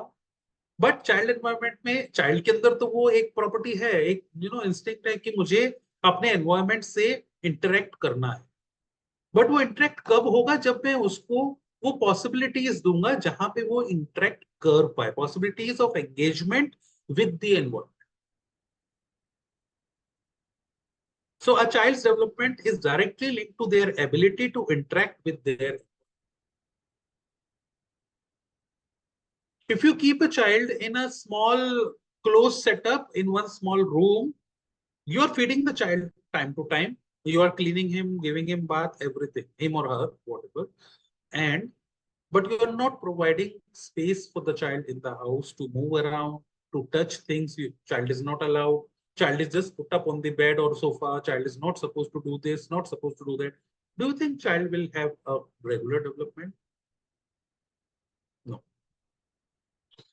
This is where a lot of cases of virtual autism have come up. We will cover up, I think, for few people, we have already discussed virtual autism. Few of them might find it a new term. So we will cover up in the series of sessions, our sessions, that what is virtual autism. After COVID period, we have seen big jump in autism cases. And I say that 70%, 75% of that jump, whatever autism cases are coming today, most of them, if screened properly, are virtual autism. And virtual autism is reversible. Why it has happened? Child environment interaction was not there. Children were locked in the house. They didn't get to learn in different settings. Generalization has not happened. And yes, virtual autism now today, whenever I talk to someone about virtual autism, they say, sir, because of TV, because of mobile. Yes, because of TV and mobile. But what TV and mobile phone have done it? ऐसा क्या कर दिया TV और mobile phone ने कि बच्चे का development affect हो गया और बच्चे को वर्चुअल ऑटिज्म आ गया? One way communication. हाँ, absolutely. It is one way communication. But same time, it is the engagement with environment which is not there, which is missing. One way communication है, क्योंकि one way communication में क्या है, बच्चा सिर्फ देख रहा है और सीख रहा है, बट बच्चे के अंदर जो इंक्विजिटी है, जो क्वेश्चंस है, वो नहीं पूछ पा रहा. But same time this is the other factor is engagement with the environment. बच्चे का एंगेजमेंट किधर हो रहा है? बच्चा तो एनवायरनमेंट देख ही नहीं पा रहा है, अलग अलग लोगों से नहीं मिल पा रहा है, तो people part is missing and different settings are missing. बच्चा तो घर के अंदर बंद है. तो बच्चे के जो गोल्डन डेवलपमेंटल इयर्स थे, initial years, 2 years, 1 year, 5 year, 4 year, वो तो बच्चे के क्लोज सर्किट में निकल गए ना. वहां पे बच्चे को एनवायरनमेंट से इंटरेक्ट करने को मिला ही नहीं. तो cases of virtual autism have increased. So a child's development is directly linked to their ability to interact with their environment. Children develop an understanding of themselves through their interactions with events, materials outside themselves. Yes, Medha ma'am. Yes, you have raised the hand. Yes, please. Doubt is there. Is Yeah, it please. autism or ये मतलब it can be cure or what's that? मतलब ये actual autism वाकई में होता है, ये due to Covid और एनवायरमेंटल नहीं है, इसके टाइम बिंग सिचुएशन और ये है, it's a condition rather for only for some time, और is it a lifelong condition? Okay.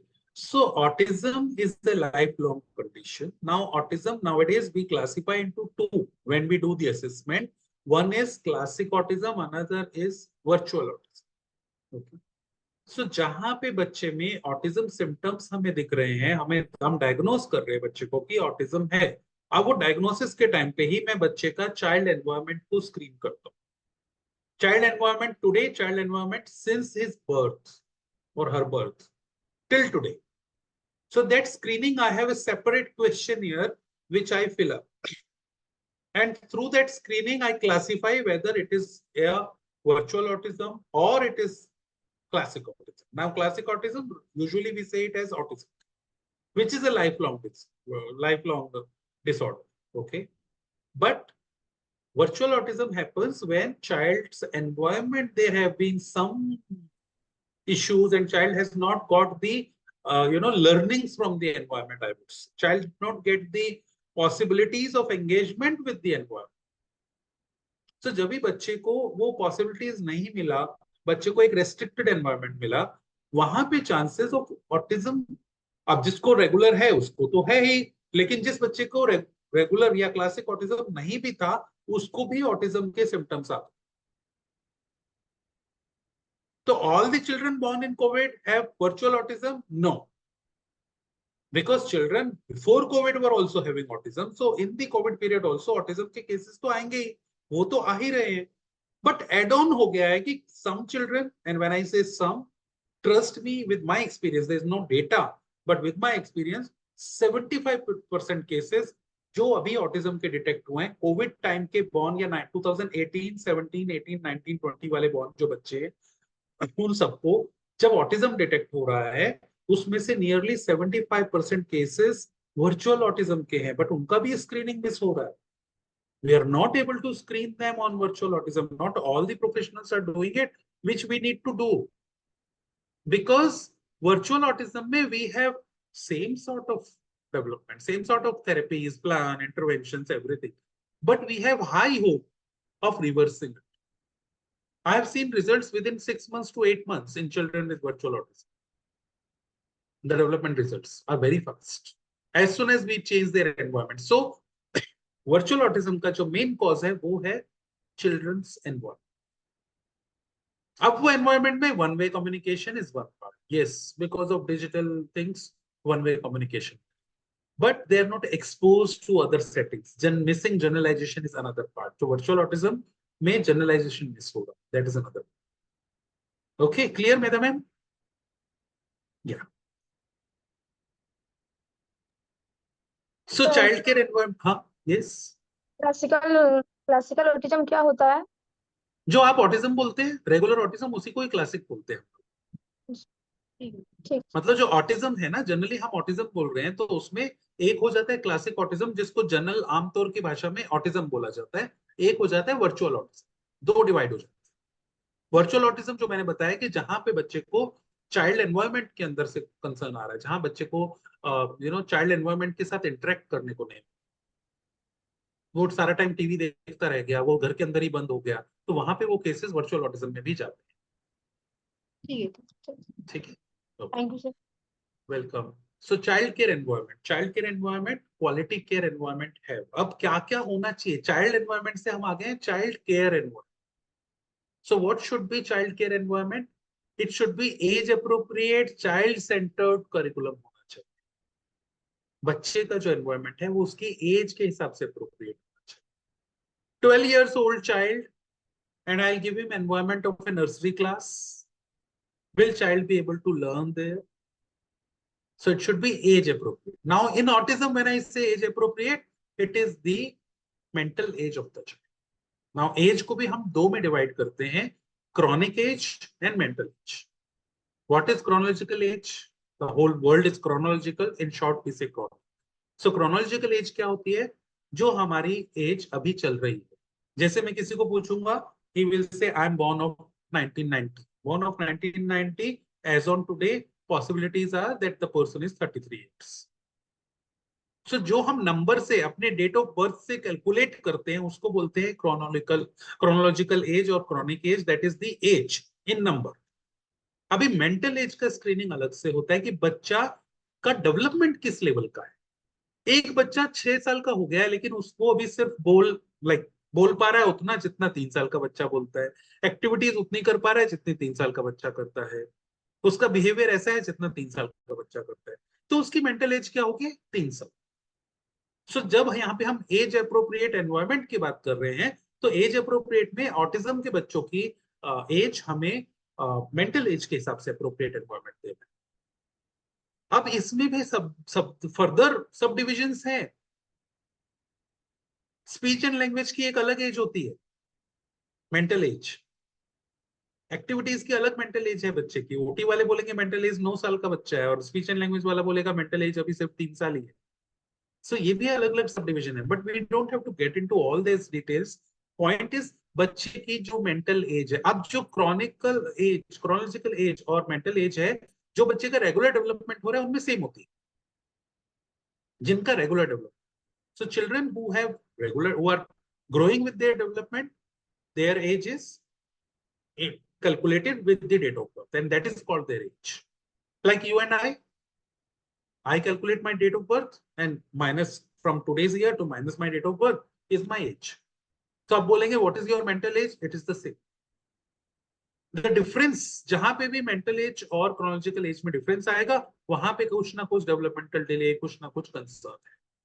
So child का जो एनवायरमेंट है उसका एज अप्रोप्रिएट होना चाहिए, mental age appropriate, child centred curriculum होना चाहिए एनवायरमेंट के अंदर. जो भी आप प्लान कर रहे हैं, curriculum means only not only the education plan, curriculum means whatever goals, whatever things you are planning, it should be child centred.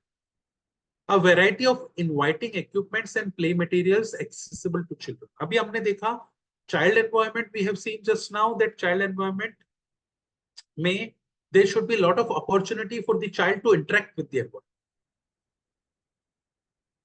So बच्चे को एनवायरमेंट के साथ बात करने की अपॉर्चुनिटी होना चाहिए. बात करना इज नॉट जस्ट टॉकिंग, बात करना is if there is a toy, जैसा हमने we have seen now grocery store और एक डिपार्टमेंटल स्टोर के एग्जांपल में देखा कि मैं जब एक डिपार्टमेंटल स्टोर पे जा रहा हूँ और एक नॉर्मल किराना शॉप और ग्रोसरी स्टोर पे जा रहा हूँ, तो डिपार्टमेंटल स्टोर में, sorry yes Srilata,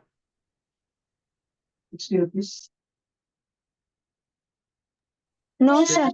okay. So when I'm going to a departmental store and when I'm going to a normal shop, kirana store near to my house, so wahan, in those two places, there are different opportunities for me to interact with the environment.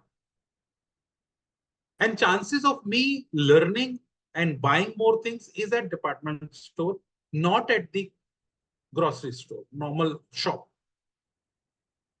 I always end up buying more when I go to a mall or a place where I have interactive environment. So interactive environment समझ में आ गया आपको? Yes, everyone, no confusions. So अब मुझे जो environment child care environment बनाना है, वो कौन सा बनाना है? Interactive. So now I need to develop a child care environment which is interactive, which is inviting, by putting on all the items in the rack, by putting on good lighting there, by adding on the display cards, what it is, writing short description of the thing. What I'm doing is I'm making environment inviting in a departmental store. By putting on some boards outside, 50% off, buy one, get one free. What I'm doing is I'm making inviting environment. You tempt to go inside that shop and see, even if you don't want to buy clothes. But if you're in a mall, you see buy one, get one sale.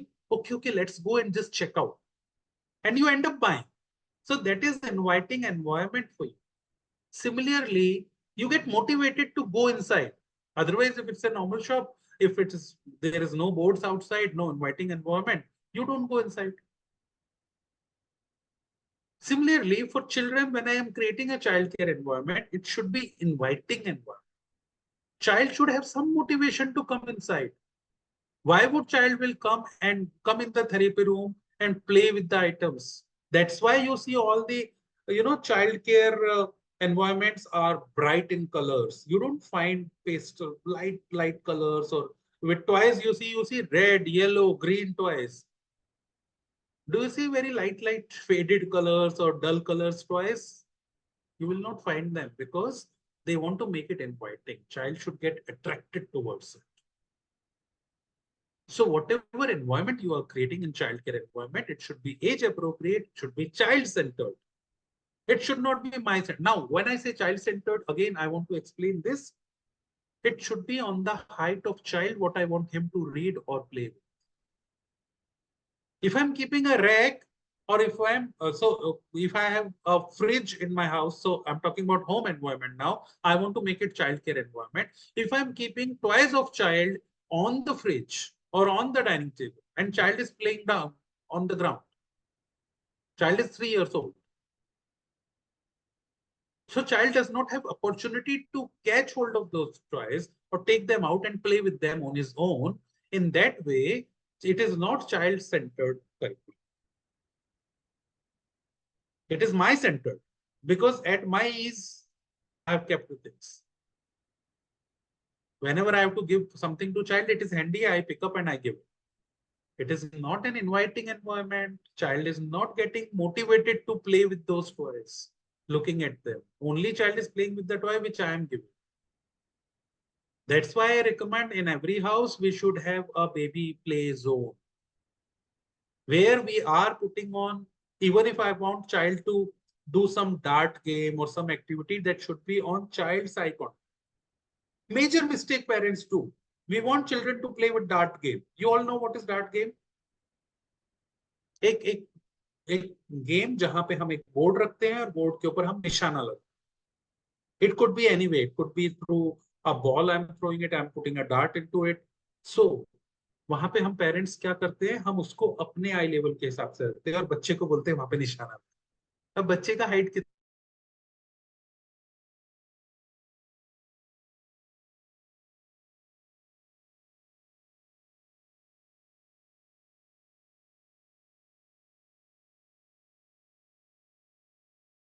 कितना है उसका आई level. You have put up board. There are some boards, some quotations written or something, but you put up on a height, and then you have to pick up the child in your laps. गोदी में उठाना पड़ता है बच्चे को, and then you show it.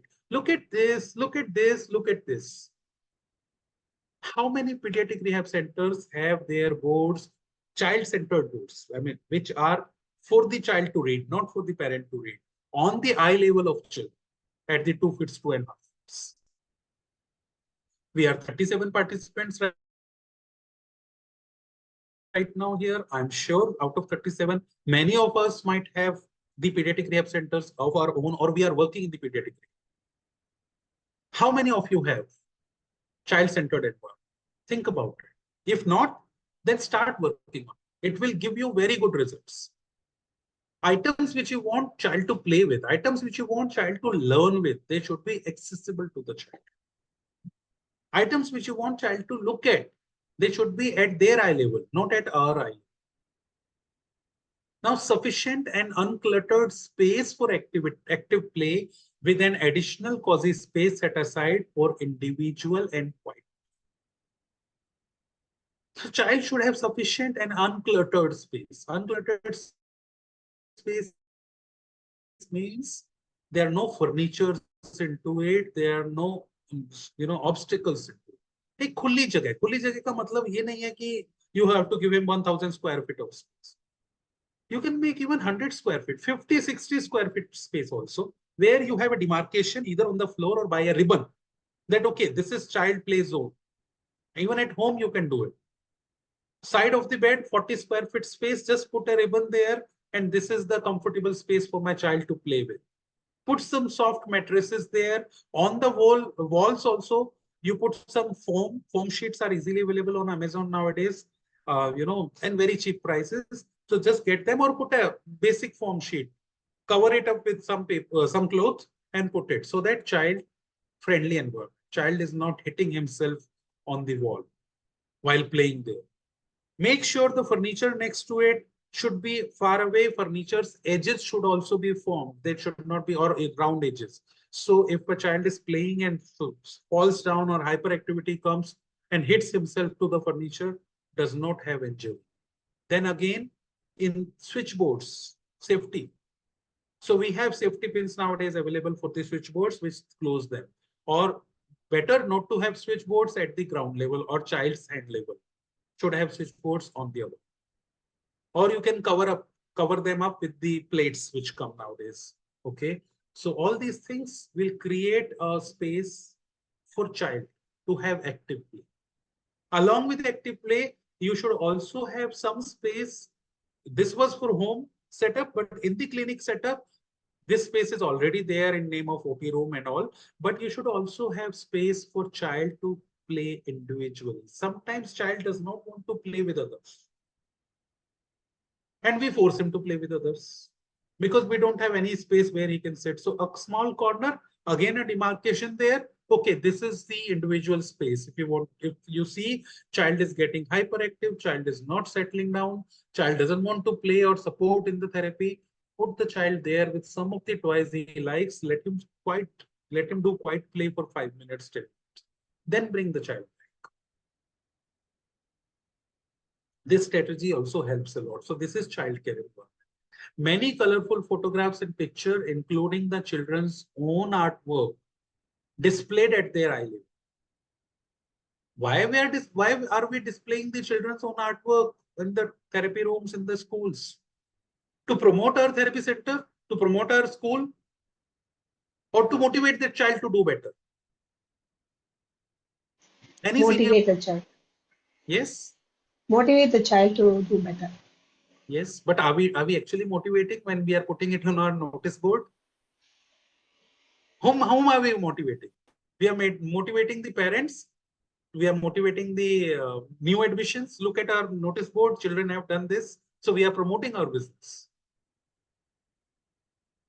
Majorly it is happening. These are the mistakes which we are. I'm not saying promoting business is wrong. I'm also doing a business. Trust me, I'm running an NGO right now, but managing this NGO is itself a big challenge, and we are running short of funds now. Spandan needs a lot of funds, a lot of new children inquiries are coming, and we are stopping them that right now we don't have funds. Three children right now are waiting who are actually needy. Parents cannot support these children, and we know that we can make change in their life. So we are also struggling with it. We are also, it's a business model that we are doing trainings, we are putting on extra efforts, earning revenue from here and putting in there. So that's also a business. So we also have to, sometimes you might be seeing, we are promoting. So promotion is need of business. Let it be school, let it be therapy center. Without that business model, it will not work in long run. I agree with it. But in doing business promotion, have a segregation. That this is for my child care environment. This is for the promotion of my motivation of my child. This is for my promotion of center. If you want to promote the center's artwork, the child's own work at both the levels, then have it for children at their eye level, and also have it on your notice board for parents' eye level to motivate parents. I'm not denying that don't promote your business. What I am saying is motivate children by putting things which are for motivating them at their eye level. So have 2 notice boards at your center, at your school. One for children, one for the parents. We can have that. One for visitor and parents. Windows that provide natural light is also very important in the overall development of the children. So childcare environment should have natural light provision. I condemn the therapy centers which are running in the basements. I want to bring them about this. I don't want to name the doctor. One of the renowned doctor and renowned pediatric clinic, children hospital, had invited me. They wanted to collaborate with us and they wanted to start pediatric rehab center. And when I spoke to the director of the hospital, who is a pediatrician himself, he said that, yeah, there are a lot of cases coming these days. So I want to support these children. And anyways, my basement is lying vacant. So I want that we can start pediatric rehabilitation center in the basement. I was with Dr. Pooja Vajratkar, who is a member of our NGO and who is a professor in Goa Medical College. The reaction, I came out of that place and the reaction I gave to Dr. Pooja Vajratkar, ma'am, this is our mission. हमें pediatric rehab को basement से निकाल के ऊपर लाना. And this happened in 2017. I think 17, yes. So I told her very clearly कि ये pediatric rehab basement की चीज नहीं है. It is not extra. कि हाँ मेरी therapy, मेरा डॉक्टर का हॉस्पिटल चल रहा है, अब मेरे पास स्पेस तो पड़ा है, तो मैं pediatric rehab शुरू करूँ. वो भी बेसमेंट में. It is not that. तो हमें वो पीडियाट्रिक रिहैब जो बहुत नेग्लेक्टेड है, हमें इसको बाहर निकाल के. So it should be a place which is having natural lights. तो नेचुरल लाइट से मुझे वो रिलेट हुआ subject, but that subject is totally different because my emotional You can see on my face also right now, because I'm connected to this field and I'm emotionally connected to this. So being emotionally connected to this field, I realize the importance of pediatric rehab, which is really being neglected at this time, especially the countries I'm working with. I go to a lot of African countries, I'm finding it missing. Middle East, I'm finding it okay. Slowly it is developing, but still need is really huge. And India also, I'm finding it really, need is really huge. So we all professionals need to work more towards it. So childcare environment, now we all know. Any questions on childcare environment? So please, my appeal to all the parents and all the professionals, please do the analysis of your childcare environment at your home or at your clinic setup or at your school and make changes, whatever changes are required. Now coming to the play space. A quality program must meet the three basic needs of children in the play space: protecting health and safety, developing positive relationships, and creating learning opportunities. So the play space should be designed in a way, therapy center, school should be designed in a way that they have health and safety should be on the first way. When we are dealing with children with autism, ADHD, we need to look into a lot of, because they don't have sense of danger. Some of them, most of them, they don't have sense of danger. So if you have a rehab unit or if you have a play space, you are creating a play space on your terrace, and the wall on the boundary wall on the terrace is say 2 feet height only, where chances of child falling down or jumping is more, you need to take care of that safety. Electric switches, open wires, you need to take care of that. Hygiene, you need to take care of that. And the space should be such where they have learning opportunities. Space should be such where they develop the positive relationships. Positive relationship with people, positive relationship with the environment. It should not be a scary environment for them. Okay, so play space, environments and behavior. The arrangement of the environmental plays a key role in guiding the behavior of your child. Why so much I'm talking about child environment? For last 1 hour, we are discussing about child environment, child environment. हम इतना बात क्यों कर रहे हैं child environment के बारे में? 1 hour and 15 minutes we have spent on this topic. क्यों? क्योंकि बिहेवियर को मैनेज करना है. आज का हमारा मेन टॉपिक है behaviour management. So to manage the behavior, environment plays the key role. How many of you will, I'm stopping this. I'm not putting that screen in front of you right now. How many of you can give me example, or how many of you agree with me or disagree with me? Please vote, please answer. Either in chat box or you can unmute yourself. That environment is related to behavior. By change, I want to change my child's behavior. If I change the environment, behavior changes. Can anybody give me example if you relate with it? If you do not, please openly say it. Say that you don't. Actually sir मैंने पूरा question नहीं सुना, I just पानी पीने के लिए गई थी, बट No. आई सपोज कि environment and behaviour are inter related, is it so? Yes. हाँ. So I want So- one example for it. If you don't agree with it, you say I don't agree. And No, if you sir. I am fully agree with you.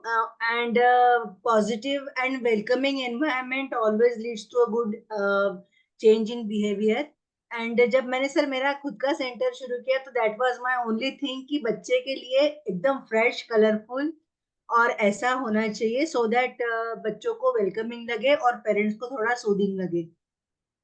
That is it. So I am agreeing with it. हो गया ma'am, वो तो हो गया, वो हमने discuss किया अभी. वो हमने डिस्कस किया कि बच्चे को लर्निंग अपॉर्चुनिटीज मिलना चाहिए, एनवायरनमेंट में फ्रेश लगना चाहिए, वेलकमिंग लगना चाहिए. That we have learned in the children space, children environment. Okay, now what I'm talking about is behavior. That behavior depends on the environment we are put up in. Okay, sir. Let So अभी behaviour modification करना है, बच्चों के behaviour पे हमें work करना है, right? As a therapist, as a doctor, as a shadow teacher, my job is to work on children's behavior, manage the behavior. If I'm not able to manage the behavior of children, then I'm not a good therapist. If child is coming to me, though even if I'm like a speech and language pathologist, even if I'm an autist, even if I'm behavior therapist or psychologist or a shadow teacher or a teacher, if I'm not able to manage children behavior, then I'm not good at my work, no matter how good clinical skills I have in my field. But in eyes of parent, or for a parent, if a mother is not able to manage child's behavior, then she is not a good mother. Society says that. So learning behavior and how to modify that behavior. What is the role of environment? Yes, anybody wants to give another example? Maybe I'm not able to put up my question correctly. मेरा question है कि environment behavior को कैसे change कर सकता है? कोई भी एक example. क्या environment behavior को change करता है? Yes or no? That is first question. If it is yes, how? So does the environment changes behavior? And if yes, then how? If no, then fine. I agree with you. So can I am Dr. Alok Arora. I will Yeah. remain Dr. Alok Arora even if I go anywhere. How does environment make difference? I say no, environment does not make difference. Sir, this is Sanita this side. Yes, yes. Sir environment बहुत ज्यादा change करता है behaviour को.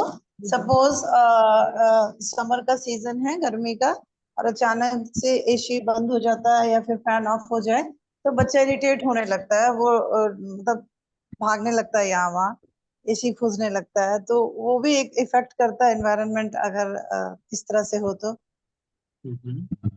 ठीक है सरिता जी, आपने यहाँ पे टेम्परेचर का बात किया. एनवायरनमेंट का एक एलिमेंट है वो temperature, right? I agree with you. Temperature change हुआ तो बच्चे का बिहेवियर चेंज होगा, करेक्ट. बट यहाँ जो हम आपने शुरू से आज आप शुरू से दिख रहे हैं सरिता जी, आप शुरू से हैं क्लास में? हाँ जी, थोड़ा सा लेट से, बट शुरू से ही हूँ. हाँ. So हम यहाँ पे बात कर रहे हैं child environment. Environment doesn't mean only the temperature or climate. Generally जब हम environment की बात कर रहे हैं तो हम बात करते हैं climate की या temperature की. But जब हम child environment की बात कर रहे हैं, so we are talking about child is in which setting, all the settings around him as well as people around. वो सबको हम मिला के environment. Yes. फुल बिहेव बहुत जरूरी है चाइल्ड के लिए. ये नॉर्मल एनवायरनमेंट है. उसका इंस्ट्रक्शन जो देता है हर बच्चा का, एक सिर्फ हम नहीं बोला जो कोई प्रॉब्लमेटिक बच्चा का साथ, नॉर्मल बच्चा का साथ भी रूट बिहेवियर करने से वो बच्चा का एनवायरनमेंट खराब होता है. ये इसीलिए बहुत जरूरी है हर टाइम उन लोग के साथ पॉजिटिव एंड कूल डाउन होके बात करना. Correct. Agreed. Yes. Next, Aksa. Yes. So I would like to give a real example of my child. Yeah. My younger one, actually, I live in Riyadh. There, we are compounded to one place only, at home only most of the time. So, my child is 4-year-old. He learned, he got toilet trained there. But after coming to India, he started peeing in his pants here because the environment changed here and the people changed. Everything was changed. He started doing that thing. So I observed that one, and what I did was I started to show him that everyone is using toilet here. You should not pee in the pants. I started to make him habituated to this. It took time, but eventually he got learned this. Yes, agreed. So the behavior, you see the change in behavior with the environment. The moment you change the settings, so you see the change of behavior. Yeah, Reshma ji. Yeah, Oman, one moment. I'll just come, Reshma ji, and then I'll come. Yeah. Okay. Being a mother of a special child, I like to share something. My first child is special child. तो मेरा second baby जो हुआ है तो उसने वो normal है. मेरा सेकेंड बेबी जो she is totally normal. But वो क्या कि उसने she started copying her brother. Now, मेरा बेटा जो वो है CP है, तो उनका right side is not working. So somehow he is managing things with his left hand. So my daughter also started copying that. Now she became lefty. तो वो environment है, people around उसी से environment सीखते हैं. And since their socialization is very limited ना sir, जब वो किसी को झगड़ते देखते तो my son, my special child, he started copying them ना, like घर में गुस्सा करना, तो वो environment बहुत effect करता है sir. Yes, so I'll translate part of it in English also for people who don't follow Hindi here. So Emang is saying she is a special mother and she has 2 children. So the elder one is CP, cerebral palsy, and the younger one is a regular child. Now, younger one started looking at the elder one and developed, because elder one, a child is not able to use the right hand to write and uses left hand because of the condition he is put up into. The younger one started following the elder one, learned from the environment and started writing with the left hand. So that is one of the behavior which he has developed. Okay. Yes, Reshma ji, next. Reshma ji wanted to say something. Sir, I just wanted to give an example of the school environment. Like, okay, if you are in the classroom, they have a restricted place of sitting in a place. But if we take story time in the open, in the garden, they get a bit happy and they like it because the grass and all out there is soft. They like to lie down. They get a chance to lie down and listen. They get the chance to relax. So the environment which is changed there gives them a relaxed and happy kind of behavior. Yes, yes, definitely. Exactly. Yes. Am I right? Yes, yes, you are right. All of us are right. Nobody is wrong here. Whatever we are saying is correct. Okay. Okay, all of us are right. So now we know that, and now I have got Merlin also has responded in the chat that happy environment is pleasing to them. Similarly, like how you're saying, happy environment, good environment, so it can change behavior. Any environment changes our behavior. It is very simple. Our behavior is different with our children and with our parents. The way we treat our children, we don't treat our parents the same way. Our behavior is different with a doctor and with a nurse and with a peon. In the same setting, people changes, behavior changes. Now I will change the settings and I'll tell you. When I'm traveling by train, my behavior is different. When I'm traveling by airport, by air, at the airport or in the craft, my behavior is different. You might have seen. When I'm using a public transport, my behavior is different. When I'm driving a car, my behavior is different. When I'm driving a car, all the motorcycle wallas, all the scooter wallas are the culprits. Oh, why he's coming from here? Why he's not driving in the lane? But when I'm riding the two-wheeler, all the car wallas are culprit for, isn't it? We creep about them. Oh, there's so much space, I could have gone, but now purposely he has put his car here. So our behavior is directly related to the environment we are put up. And same is for children with autism, ADHD, or any other disease. All these spectrum children. So if I want to change the behavior, I have to change the environment. Or if I want to change the environment, I need to be prepared for a different behavior.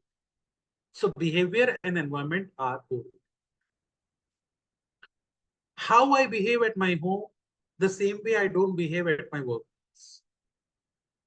How I behave at a school, like my children's school, with the teachers and with management, same way I don't behave in a public park. So environment, let it be settings, let it be people. Environment has two things, settings and people. So if people changes, my behavior changes. If settings changes, my behavior changes. When I'm going and visiting my children's school, if I'm meeting the school teacher, my behavior is different. If I'm meeting the principal, my behavior is different. So within the same school settings, you can relate it, Reshma ma'am, when parents come to meet you. If they meet the school teacher, their behavior is different. If they meet you as a principal or as a director, their behavior is different, isn't it? So Behavior is directly related with the environment.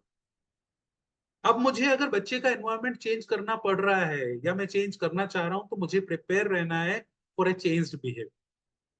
Environment change होगा तो behaviour change होगा ही होगा, plus या minus. It could be positive change और it could be negative change. Similarly, if I'm changing people in the environment, behavior might change. So I need to put the generalization here.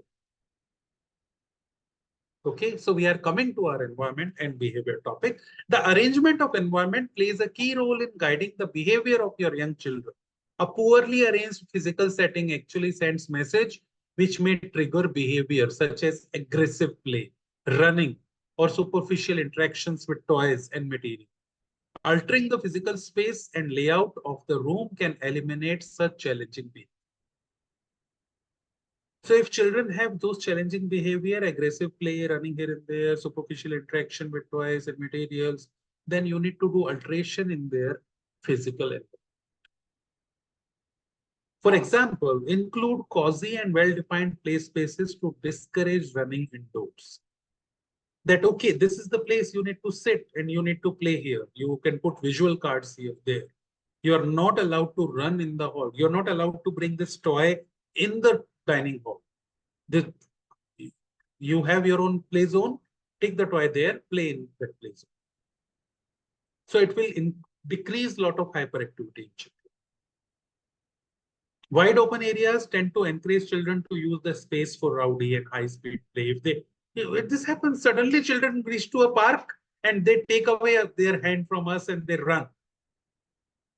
Why? Because wide open space, they get freedom there. They feel like, playing. So we need to look at the child's strengths and weaknesses, area, do the behavior assessment, and individually we need to design the space as per child needs in autism. Okay. And here the role of shadow teachers is also very important. Shadow teacher, जब भी बच्चे को आप shadow teaching कर रहे हैं, usually हम बात करते हैं shadow teaching मतलब बच्चे के साथ जाना है, स्कूल में जाना है, पढ़ाना है बच्चे को और लेके आ जाना है. नहीं, आपका बहुत इंपॉर्टेंट रोल हो जाता है जब आप एक शेडो टीचर है, बिकॉज बच्चे का प्ले एरिया, घर के अंदर प्ले सेटिंग करना भी आप ही के काम with the help of parent, yes, but environment को चेंज करना. बिकॉज एक सक्सेसफुल शेडो टीचर वो है जो बच्चे के बिहेवियर, बच्चे के साथ कनेक्ट हो रही है, बच्चे के साथ टीचर्स के साथ कनेक्ट हो रही है, काउंसलिंग स्किल है, एक ब्रिज है टीचर और स्कूल मैनेजमेंट के बीच में, and also handling child's behaviours. Classroom settings में बच्चे का बिहेवियर सेट कर, तो कब होगा? जब आप उसके एनवायरनमेंट की स्टडी करेंगे. क्लासरूम सेटिंग में भी आप एनवायरनमेंट की स्टडी करेंगे. So it is a very important topic for you also as a shadow teacher, people who are here to who are shadow teachers for them. Arrange spaces. So use the physical arrangement of space to suggest play activities and give children cues that define the play you expect in the space. In which area what they can play.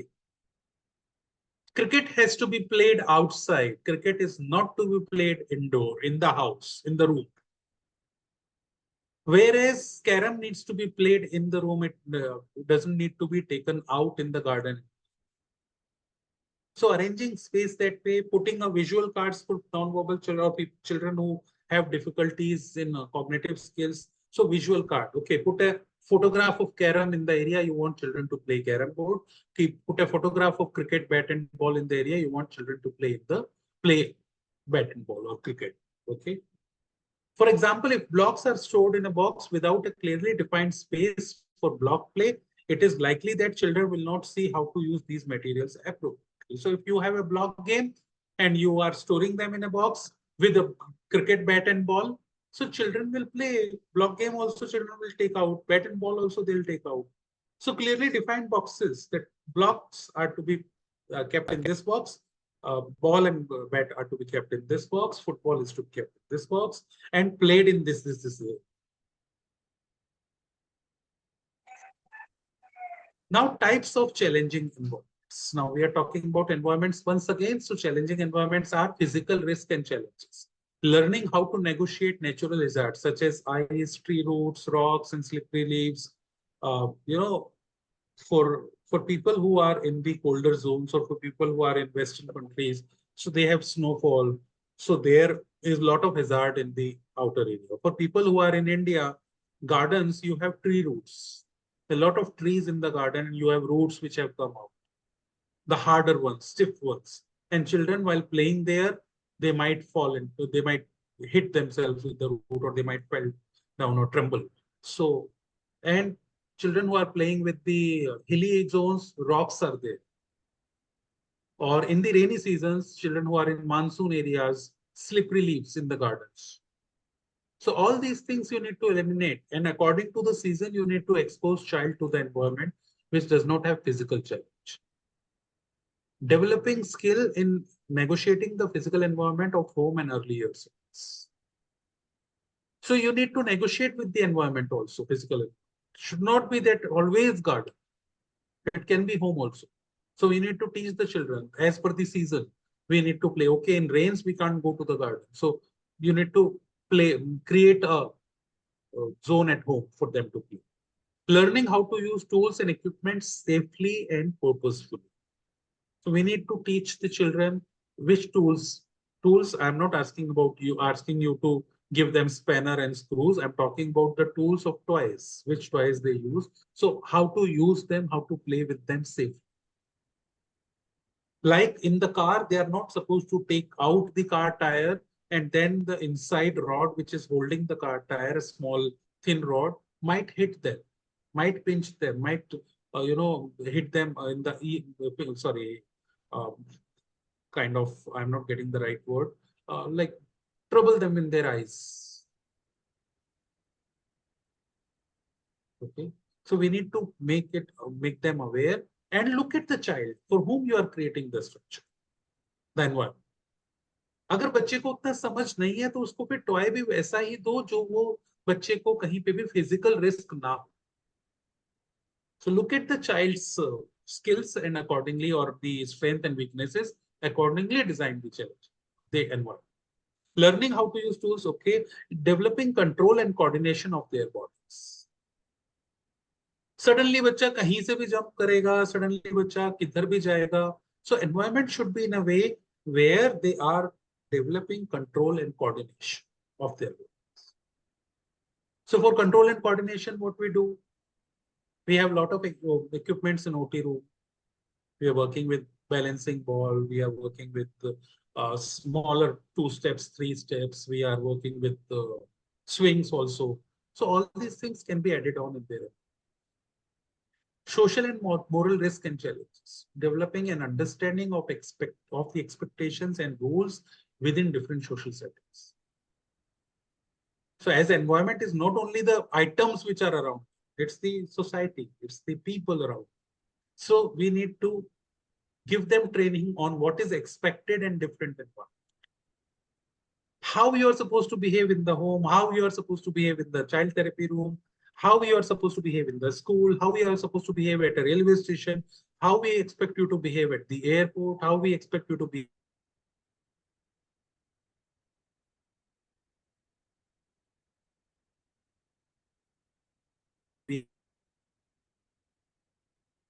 them all. Give them, if a child is non-verbal, then also give him opportunities to ask questions in a non-verbal way. Whatever is coming in their mind, they should ask. Or if they are not asking question, we can motivate them with our question.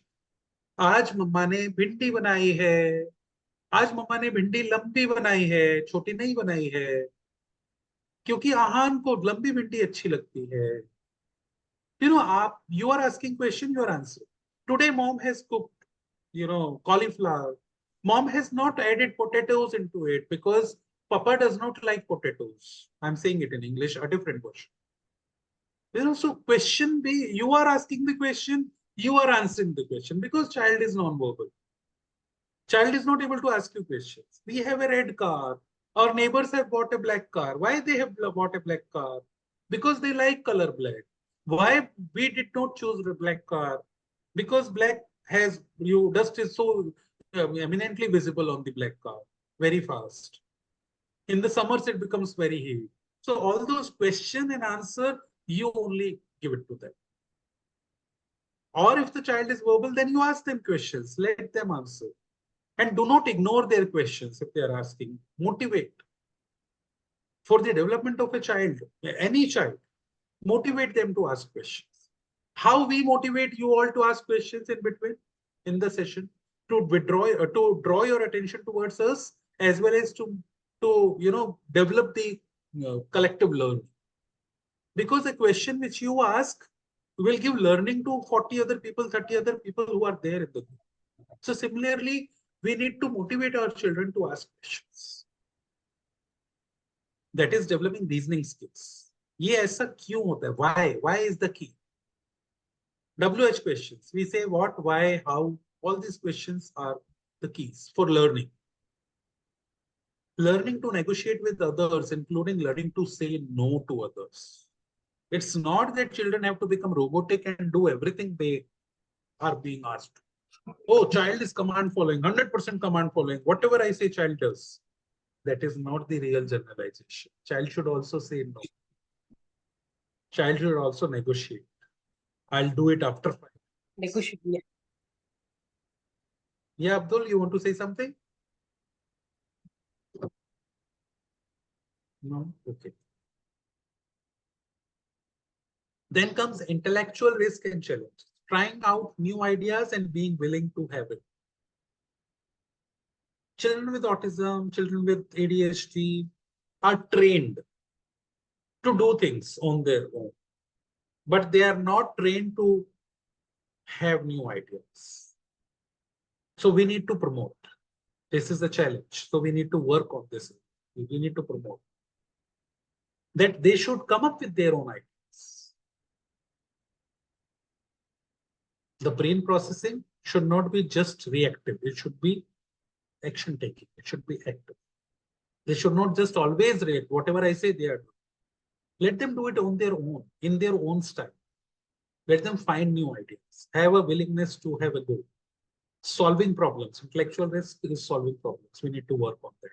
Being resourceful, inventive, and creative. Usually, children with autism will not be very resourceful or very inventive.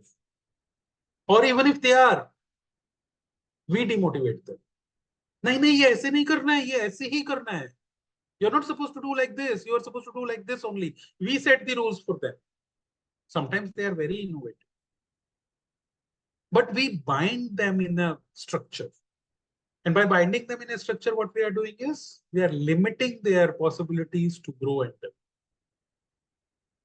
So these are the challenges which we usually face in our therapies. So how do I do the risk assessment? What do practitioners need to do? Effective risk assessment and management requires practitioners to address the following issues. Distinguish between acceptable and unacceptable risks and remove any hazards. So जब भी आप risk assessment करेंगे, आपको दो तरह के risk मिलेंगे environment में. कौन-कौन से risk की बात मैं कर रहा हूं? देखो यहाँ पे physical risk, social and moral risk, intellectual risk, which we have just discussed. So child environment, you are working on child environment at your home as a parent, you're working on child environment at your therapy center. Up now in the child environment, you are doing the assessment, risk assessment. Okay. So in risk assessment, you will find two types of risk. One is acceptable and one is unacceptable. So any hazards are there, you need to remove them. Acceptable risk, you need to continue with it. It is acceptable. But unacceptable risk, you need to work on it first. When carrying out any risk assessment, it is essential to balance the benefits of an activity or of using a piece of equipment, because risk is everywhere. If I'm taking the child in the garden and child is with ADHD condition, attention deficit hyperactivity disorder, and I'm asking child to play cricket, there is a risk that child will hit the ball or child will hit the bat on his own head or in somebody's head. So that is a risk. Now, whether this risk is acceptable or not acceptable, you need to calculate based upon child's hyperactivity. A child who is super hyperactive and child who is into self-harming behavior or harming others behavior, and child who throws things usually. If I give him a glass of water, so he throws the glass. If I give him a ball, he throws the ball. Anything I give him, he just throws in hyperactivity on others. Then I will not put child that becomes unacceptable risk for. On to play cricket. I'll find some other items, but not the cricket. But if a child is low on hyperactivity, low on self-harming behavior, I can take that risk. That child, I'll expose him to cutting vegetables in the kitchen. Because I need to train him in every aspect of life. All these things So we can are you doing. just add some more example? Yeah, Or can you add another example for acceptable? sure. हम बच्चे के साथ जब हम काम कर रहे हैं तो हम बच्चे के सब एरियाज पे काम करना है, तो हमें बच्चे को लाइफ स्किल्स भी सिखाना है, बच्चे को माइक्रोवेव यूज करना भी सिखाना है। बच्चा ऑटिज्म वाला है, अब माइक्रोवेव यूज करते हुए चांसेस हैं कि बच्चा उसकी तार भी खींच लेगा, बच्चा उसका डोर भी डैमेज कर सकता है। सो फिजिकल रिस्क है एनवायरमेंट में, बट फिर भी वो एक्सेप्टेबल फिजिकल रिस्क है, because I need to teach this child the skills. So I will do it in a controlled manner. Controlled manner as in मैं बच्चे को उस माइक्रोवेव एक्टिविटी की प्रैक्टिस बार बार अपने सुपरविजन में करूँ। फिर मैं हिडन सुपरविजन में करूंगा। Hidden supervision is where I am watching the child, but child does not know that I am watching. And once I am confident, maybe after 30, 40, 50 attempts, I will ask the child to do it individual. I'll leave the child to do it on his own. So this is acceptable risk. Opening the fridge and taking out items from the fridge is acceptable risk. Chopping the vegetables is acceptable risk. Because बच्चे को खुद का खाना बनाना सीखना है, but it has to be age appropriate, mental age appropriate. हमने पहले screen में बात किया। So जो भी एक्टिविटी, जो भी एनवायरमेंट में मैं बच्चे को रख रहा हूं, वहां पे एक्सेप्टेबल और अनएक्सेप्टेबल रिस्क आएंगे। एक्सेप्टेबल अनएक्सेप्टेबल बच्चे की नीड के बेस होंगे, एज के बेस होंगे, उसकी स्किल और स्ट्रेंथ और weakness.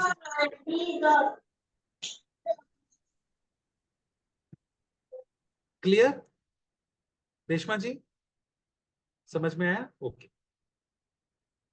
So when carrying out any risk assessment, it is essential to balance the benefits of the activity. ये एक्टिविटी से बच्चा क्या सीखेगा और piece of using that equipment with the likelihood of coming to harm and severity of that.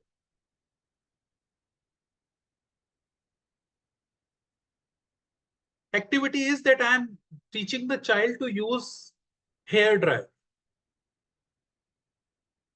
Chances of harm is child will not use hair dryer on hair, child will use hair dryer on, child will put his finger in the hair dryer. The opening is wide. Child will use hair dryer on his face and body, will burn the skin. So is it unacceptable risk or acceptable? Do the analysis.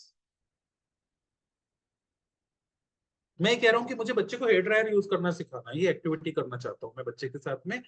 Risk factor, अब ये acceptable है कि unacceptable है? मेरा बच्चा जो है वो टीनेजर है, 13-14 साल का है, जिसको बाहर तैयार होकर मुझे ले जाना है और हेयर ड्रायर करना पड़ता है उसको ऐसा अच्छा सा दिखाने के लिए, to make him look good. What is the role of hair dryer? To make us look good, to make our hair dry faster, तो अच्छे से ड्राई हो जाए, अच्छे से सेट हो जाए, हम उसके लिए उसको यूज करते हैं। तब ये एक्सेप्टेबल रिस्क में आएगा, अनएक्सेप्टेबल में आएगा, या remove any hazards? For a teenager, it is acceptable risk, but for a child, it is not. Yeah. So for child, age appropriate देखना होगा. Number one, you are correct, Aksa, absolutely correct. But acceptable risk for a teenager, looking at the hyperactivity first. Screen child strength and weaknesses also. If child's hyperactivity is controlled, child's cognitive skills are there, understanding is there, then it is acceptable. Otherwise, it is totally unacceptable. Because it is not very necessary to live life independently. What we are trying to do is we are trying to train our children to live their independent lives. But hair dryer does not come as an essential object in that. Yes, as per today's scenario, to live independent life, fridge comes as an essential object. Correct? So we need to minutely do this risk assessment for all the children, for any environment we are putting in. So any activity you are doing with the child, environment you are putting in, that is the risk assessment. we need to do this. Children who are auditory hypersensitive. I want to take the child to a movie in a cinema hall. Is it acceptable or unacceptable? It is totally unacceptable because child को पहले से auditory hypersensitivity है. Child already has auditory hypersensitivity, and I am taking him to an environment which is cinema hall, where we have lot of sound, which is coming from here, from there, from there. Child will definitely get hyperactive there. So I need to avoid such physical environment. Is it a basic necessary life skill? If it is a necessary life skill, कि उसके बिना काम ही नहीं चलेगा, then I'll find the alternative ways of doing. But taking them to a cinema hall is not necessary life skill. They can survive without going to cinema hall throughout their life easily. So I show them the movies at home, in a less noise, in a comfortable zone. So minutely, whatever activities you are planning, whatever's in your center, whatever environment you are planning, minutely, you need to give detailing to every point. And as per the child you. That's why we say IEP, individualized education plan, individualized goal sheets, goal plans. That's why we don't have in autism, we don't have classroom syllabus and classes and levels of teaching I'm talking about. That, okay, you clear level 1, I put you in level 2, level 3, or grade 1, grade 2, grade 3. Because every child is different, their circumstances, their environment is different. We need to work with them. Detailed analysis is important. Establish a systematic maintenance program. So all your therapy units, all your home equipments, whatever child is using, the play zone or child's environment, there should be a systematic maintenance. Child environment says what? Child environment says what all are the main 2 factors of child environment? Settings, that is your equipments, your home, all your furniture, everything, your toys, and the people. So systematic maintenance program of the people is also important. Anybody can give me example of it? Systematic maintenance program of people? Dr. Alok पागल हो गए हैं आज? लोगों का maintenance की बात कर रहे हैं? This is what we call as respite care. Mental health of the people around the child, especially the mothers and all other people around the child, is also very, very important. So maintenance of people who are around the child, they should also be aware about child's progress, aware about child's condition and the progress. Before 6 months, my child was non-verbal. Today, my child is verbal, but still my grandmother or my wife is talking to child in a non-verbal way. This usually happens. Child becomes verbal, still we keep on talking in non-verbal. You want this? You want this? We don't take name of the items. बच्चे को सिखा दिया name, बच्चे को recognition आ गया that what is this, what is this. But we don't take name of the items. We still say you want this or that. We still show him. We keep on doing small mistakes on a daily basis in the environment. So maintenance of people means their own mental health as well as their education towards the child. That now child has learned this, now you need to go above and you need to practice this. You need to change the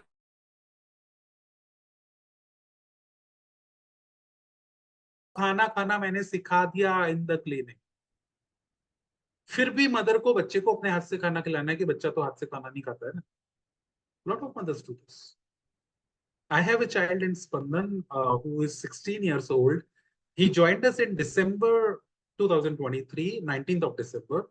So he has just completed 6 months with us on 19th of June. Journey has been amazing. A child with severe autism, lots of hyperactivity and IDD condition. He never ate on his own at home in 16 years of life. He was not potty trained. And he was dependent, 100% dependent on others for activities. Within 6 months, child is eating on his own. Child is taking on baths, child is potty trained. After potty also he is washing his hands on his own with soap properly, wiping his hands, putting the towel in the right place. All these things he have been trained in. So I would say it's a great success story for us, achievement for us.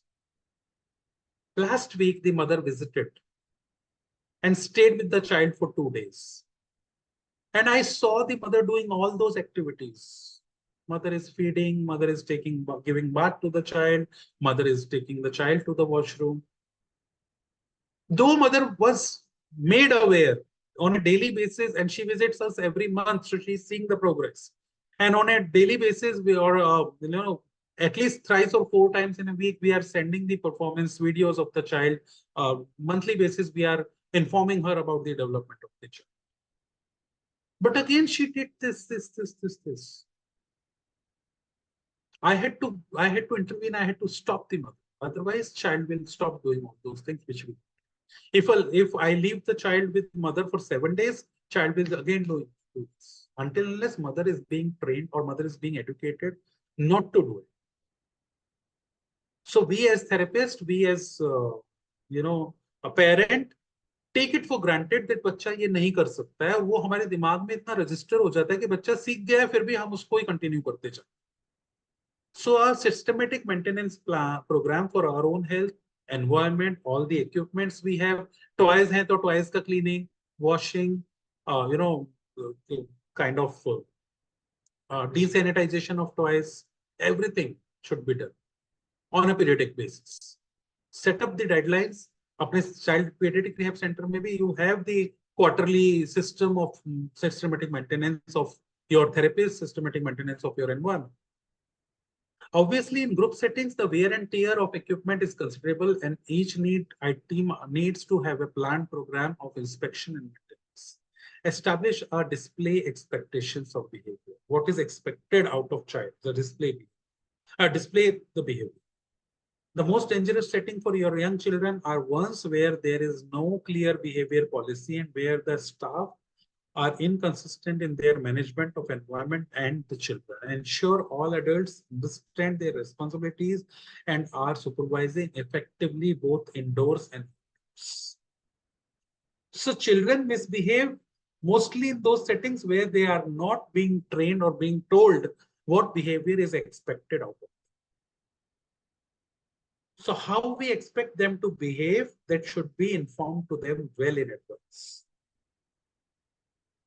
If I want to take my child to a party or a kitty party or a marriage function or birthday party, I need to train my child about that environment and the people around well in advance, a month before, on a daily basis. I need to expose him to that environment, what a birthday party looks like. बच्चे को पता होना चाहिए कि मैं कौन से environment में जाने वाला हूँ, वहां मेरे से क्या बिहेवियर एक्सपेक्टेड. मेल्टडाउन कब आते हैं, चैलेंजेस कब आते हैं, जब बच्चे को तो पता ही नहीं ना बिहेवियर क्या एक्सपेक्ट कर रहे हो आप. बच्चा तो नेचुरल वे में रिएक्ट कर रहा है. When the child is seeing so much around him, then his reactions are very natural. So child is giving a natural behavior reaction. What mistake is in us, that we have not informed the child, or we have not educated the child or trained the child for what behavior is expected in that setting. So his reactions are very natural.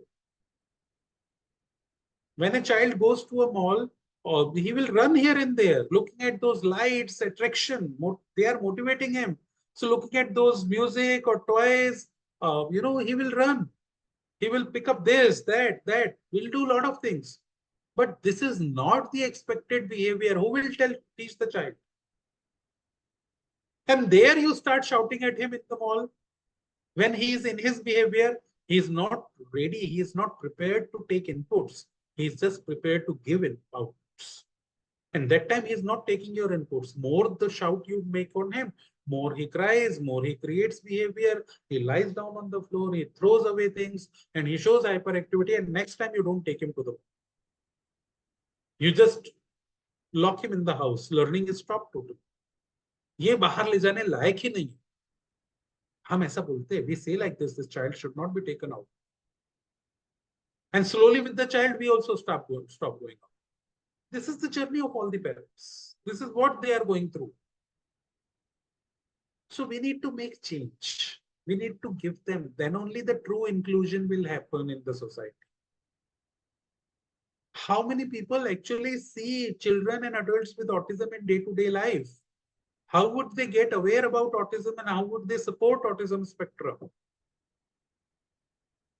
Because हम इनको opportunities ही नहीं दे रहे हैं बाहर जाने के, इन बच्चों हम लेके ही नहीं जा रहे. क्यों? सोशल स्टिग्मा, बच्चे का बिहेवियर वहां जाके. सो बिहेवियर मैनेजमेंट, पहले बच्चे का पूरा चाइल्ड एनवायरनमेंट समझो, वहां पे क्या क्या होने वाला है, कौन लोग होने वाले हैं, कैसा एनवायरनमेंट होने वाला है, उसके हिसाब से बच्चे के लिए रिस्क असेसमेंट करो. ये अनएक्सेप्टेबल है, एक्सेप्टेबल है या हिजार्ड है मेरे बच्चे के लिए. अगर वो एक्सेप्टेबल कैटेगरी में आ रहा है तो तब उस बच्चे को उस एनवायरनमेंट में एक्सपोज करने के लिए अपना प्लान बना. वो प्लान बनाने के बाद उस प्लान में क्या क्या होने वाला है उस एनवायरनमेंट में, वो सब चीजों से बच्चों को 1 by 1 एक्सपोज करो. बच्चे को एडुकेट करो कि कैसा बिहेवियर एक्सपेक्टेड है उस सिचुएशन. विजुअल कार्ड्स दिखाओ, crying and hand flapping is not allowed, so put across there, this is not allowed, this is not acceptable, this is acceptable. Picking up things is not acceptable. Choosing the things and discussing with mother is acceptable. All these things, all those things should happen. And then you see your child. Once he grows into an adult, child is prepared, well prepared. And you will not have, you will not be ashamed to take the child out. आपको कोई fear नहीं होगा, डर नहीं होगा बच्चे को बाहर ले जाने में, आपको शर्म नहीं आएगी, क्योंकि आपका बच्चा सोसाइटी एक्सेप्टेबल नॉर्म्स के हिसाब से बिहेव करता है. Activity encourage children to assess risk and consequences. An important aspect of teaching children about risk is to encourage them to make their own risk assessment and think about the possible consequences of their action. बच्चे को motivate करो risk लेने के लिए और risk को assess करने के लिए कि ये रिस्क लेना चाहिए कि नहीं लेना चाहिए. जंप करना है, बच्चे को मोटिवेट करो, जंप फ्रॉम हियर. और बच्चे को एक्सप्लेन करो कि यहां से जंप कर सकते हैं, danger and fear should be taught to them, but कहां से जंप नहीं कर सकते, which is dangerous, what will happen next. Fear क्यों नहीं है? Why this fear is not there in children with autism? Because they do not know the concept of what may happen next. A small child who has just started learning crawling, I'm talking about regular child, जिसने सिर्फ अपना घुटनों के बल रेंगना सीखा है. The child will go to any environment. Child will go and touch the gas, touch the fire, put up anything, put hand in the tea, hot tea. They do it. So they have no fear sense. Where fear sense comes from? Either we educate them and make them, no, don't do this, you will burn your hand. Touch, does this, feel how hot it is, and slightly we touch and take away the hand. Now child learns this is hot. But with children with autism, are we doing this activity? We are not doing it. So then how will they develop the sense of danger and fear? So we need to do those activities with children. What is fear? What will happen next?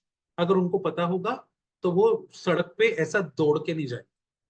So show them videos, show them visual cards of accidents. That if you don't do this, this accident might happen. If accident is there, then pain is there, blood is there. Then they might understand and change the behavior. Just by shouting at them, don't do this, they are not going to listen to you. They will again and again run on the behavior. So risk assessment, teaching them how to take calculative risk, what risk is to be taken, what is not to be taken, and what are the consequences. Consequences के base पे ही हम risk लेते हैं ना. When we are driving, we want to overtake another vehicle, there is another vehicle coming in front, we stop. Because we know the consequence. If we go fast, there are chances of hitting the another vehicle. When we know the consequence, we stop ourselves. We take calculative risks. Similarly, is the children with autism. So we need to teach them the consequence. Problem is, वो environment में expose नहीं हुए, उनको consequence का पता नहीं है, तो वो तो कुछ भी करेंगे ना जो करना चाह रहे हैं. फिर वो कुछ भी कर रहे हैं तो आप बोल रहे हैं बच्चे घर के बाहर ले जाने लायक ही नहीं. Am I right or wrong? So teaching them, encouraging them to take, risk, calculative risk, and possible consequences of their actions. Communicate. So behavior will automatically be managed. Communicate about risk and challenges with parents and other members of the community. So for the Excuse me, sir. therapist, yes, please. Yeah, sir. Even after showing the, for example, road accident videos, if the child is not understanding how to teach, so Ma'am, we need to show them some videos and not very dangerous videos. It's just that the car is hitting another car or somebody is getting injured and going to the doctor. Now, they should know what is pain first. First thing is, अगर उनको pain नहीं पता है, तो आप उनको कुछ भी दिखा दो, they'll not. Sorry, I'll come switch back to English. So first thing is to showing them the pain. They should have the feeling of pain. If they do not know what pain is, if they do not know what blood is, if then how would they understand an accident or pain? So take some models, take two cars, hit the car or take a toy, hit the toy and put some ketchup there and show that car has hit the toy and blood has come. Now blood has come, then give us audio input from behind that the toy is crying. So that audio input, the toy is crying. Now I'm taking toy to the doctor. Then put the stitches. Show how doctor is putting the stitches. While putting the stitches, show the needle to the child and just prick the needle slightly. And say, see, if I'm pricking it, it's paining you. It's like this toy is getting so much of pain now. So the series of consequence with the visual input because child is with ASD. So audio visual input is important. So every action needs to be explained and showed minute to minute details. One thing at a time. Within few seconds, 10 minutes, within 5 minutes, if you show everything, child will not be able to relate because processing sometimes is slow, processing in the brain. So depending upon child's strength, weaknesses, that chart which you have made, first slide we saw today, you need to make your plan. Today, I will educate child about pain. First thing. So child should know various types of pains. How will child learn about pain? You need to pinch him, you need to prick the needle, you need to put different type of pressure, you need to press the child's fingers, but to a level that you are not hurting. You are making him feel pain, but not hurting the child. Now, Sir, actually, yeah, I have a doubt here. Because Yes. if the parents is giving the training and we'll also tell them that this is what you have to train the child. But they are expecting the immediate result. At least they should give 15 days and 20 days because we should crack down the content, right? So directly we are showing the accident and we are asking the child to this is what the exact accident. So, but we are cracking down the things and we are making it small and from that we have to build it. So it will take more time. So I think we should tell the parents also it will take minimum of this time.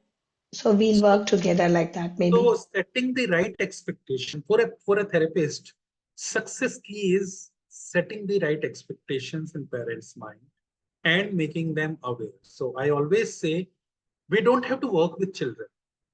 We have to work with parents. Children automatically develop. Children automatically develop. But mostly focus of the schools, special schools, or the focus of therapy units is with children. Isn't it? Trust me, we don't have to work with children. We just have to work with parents. So we need to educate them. We need to give them homework. We need to make them work with the children. We need to set the right expectations. Dr. Sanjana Seth will take a session and she will talk about parent counseling, which is very important part in managing the autism spectrum. So she will also talk about setting the right expectation. I don't give very big hopes and very big dreams to parents that within 2 months your child will become this to this. I show them the journey. That yes, I know that this is a difficult journey. We are there with you, full support, but you have to do these things. So these are the goal plans. And goal is always for 5 years. We ask छोटे बच्चे को हम पूछते हैं ना बड़ा होके क्या बनोगे? We always ask the small child, what will you do in future? I'll become doctor. I want to go to an army. I want to go to Navy. Why? Child is in nursery, KG, kindergarten. We are asking about bada hoke kya banoge? Goal. Goal is from the goal is for a long-term perspective. Now break the goal. So we keep a goal of 5 years, then break it in 2 years, quarter, and by years, and then quarters, and then from quarter to months. When you have given that 5 years goal to parent is prepared to be with you for 5 years. Day one. So the shopping of those therapy units, 3 months here, 3 months there, 3 months there, is gone. You are rest assured that this parent will be there in this journey with me for 5 years. So I'm working with this child with that goal. Now, quarterly goals, assessment, achievement, and informing every step to parent. Again and again, even if I'm giving report of second quarter, I'm showing the journey in the form of graph for 5 years. That, okay, this is the graph for 5 years, this is the goal plan, and we have achieved this much, we are going down. So we need to work in these areas a little bit more. I'm amending the plan. But showing that 5 years journey, that is important. Setting the right expectation is important. Informing them the steps is important. बहुत सारे therapists, many therapists do not inform to parent with a fear. Parent ने सीख लिया तो मुझे क्या होगा? मेरे पास क्यों आएगा? Parent को तो सब समझ में आ जाएगा. Parent मेरे पास क्यों? That is the fear. And for that fear we don't, and that is where my struggle is. My struggle with lot of associations in India is going on right now. Why it is going on? Sensory integration is my topic, should not be given to other therapists. I am not making them sensory integration expert by 16 hours of learning. I'm just giving them basics to analyze what is sensory integration, how to deal with such condition, and how to support your occupational therapist. Speech and language therapy should not be given in the online mode. We are not giving license to practice speech and language. We are making parents and professionals aware how to develop and how to promote speech and language in children with the support of the speech and language pathologist. ABA therapy should not be trained. People should not. We are training parents, we are training professionals to use ABA approach, which is helping many children. We are not doing full-fledged ABA therapy, which is learned in 1,000 practical hours, live hours, cannot be taught in short-term goals. So all these struggles which we are doing right now. So idea is that parents are very important part of this journey. They cannot be ignored. They cannot be kept outside the therapy unit. Child comes to us, we work on the child and send the child back. Child comes to us, we work with the child and send the child back. You may get short-term desirable goals in that process, but for a long-term desirable goals and to get succeed as a pediatric rehabilitation center owner, pediatric development center owner, you cannot ignore parents. Parents are your co-therapists. They work with you hands in hand, and then you see the development in children. So we need to train them. We need to be transparent with them, and then you see the journey. And a professional is professional. Don't be scared. Don't be insecure. Nobody can take your place. Because the knowledge you have gained in so many years with so many children, parent will not get in one day. Parent will not become a speech therapist or a language behavior therapist. But parent can become a very good support system. So, Geeta, yes, setting the right expectation in parents is very, very important. You're on mute again. Yeah, the awareness of the parents also, it's very less, I think. So we should create that. I think you are doing your best thing with all the courses and everything. I think so. See, we are not doing best. I would say we are doing our bit, but all of us together can do bigger things. Yeah, because it's a group work, but no one is understanding.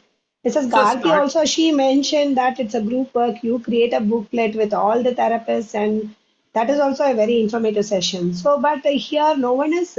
So the speech, if I'm a special educator, I'm getting the child for 45 minutes for my special education session, but I should get the from the speech therapist as well as from the occupational therapist and as well as from the behavior therapist to work accordingly, and with the pediatrician too. But no one is ready to share the information with us to work. So I don't know why they're scared. Yeah, that's where the role of creating a multidisciplinary team is important. Role of interdisciplinary approach is important. I think I told you all or not, we have developed a unique therapy which is called EDA therapy for specifically for autism.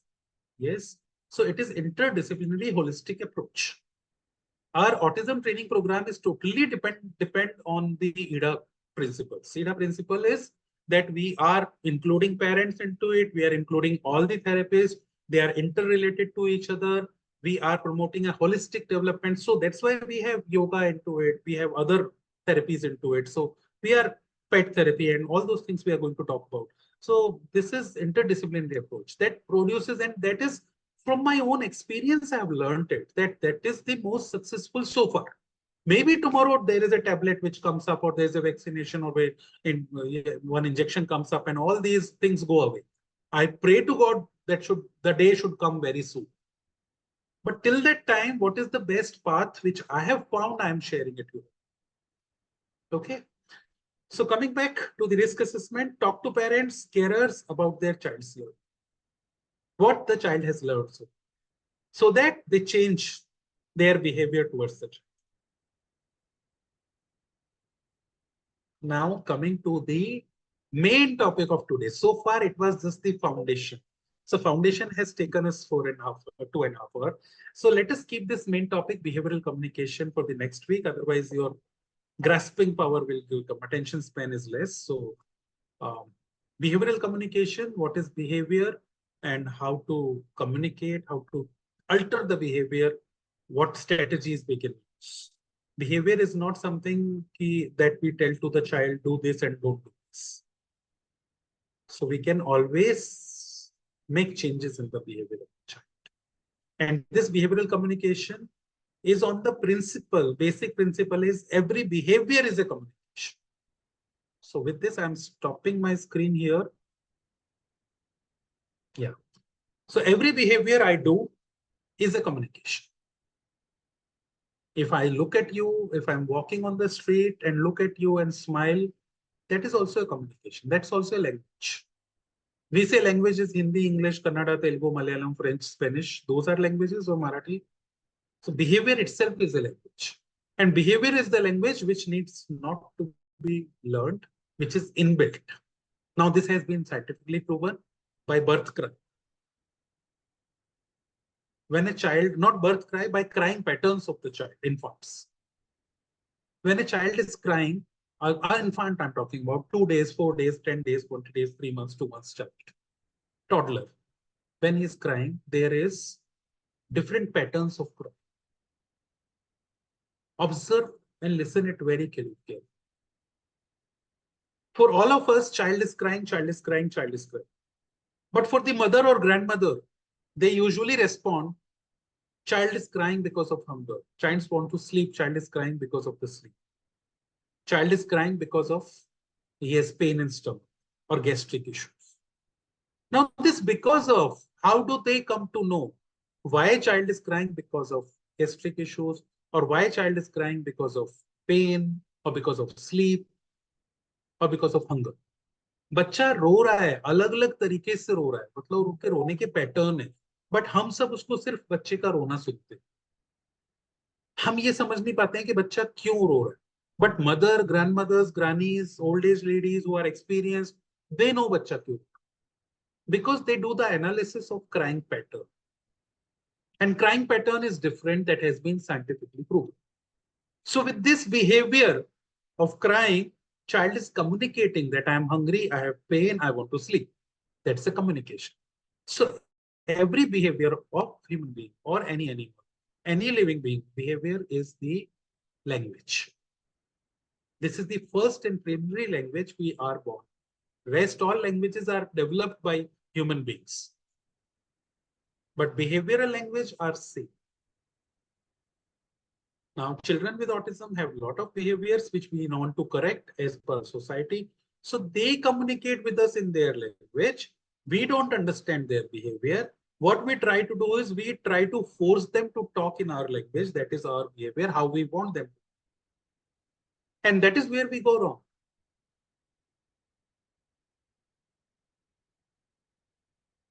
If here anyone who speaks Kannada start asking questions in Kannada, which I don't connect with because I don't understand Kannada, will I be able to reply or will I be able to relate with the person?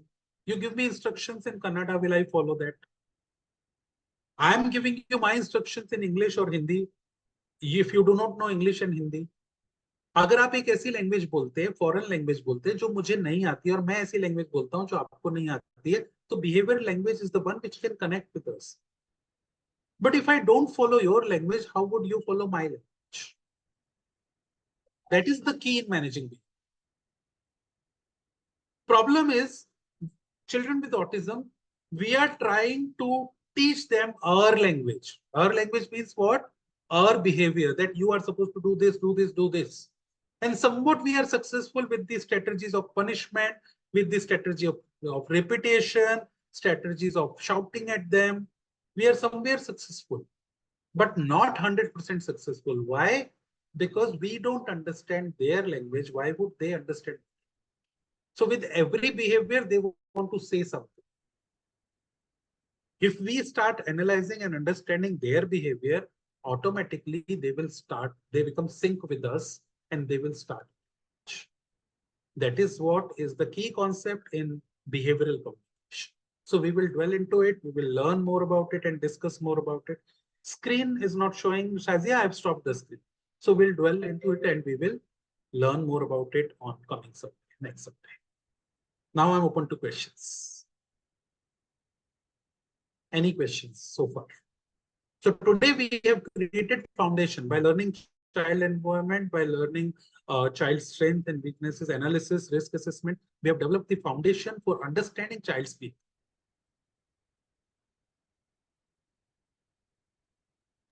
Any questions? Sir, I No? need a small input from you. Yeah. Do you know any child development center in Riyadh? In Riyadh, I do not know personally. I can try to find out for sure.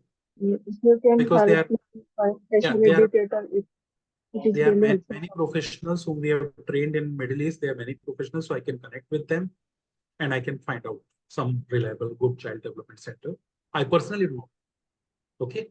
Please, sir, if you can help me, it will be very helpful for me. Yeah, sure, sure. I'll try my best. Just do me a favor, just put a WhatsApp text to me for this. So it will be a reminder and I'll do that. Okay. Okay. Personally, sure. not in the group. Personally, you just message. Okay. Okay. So, All right.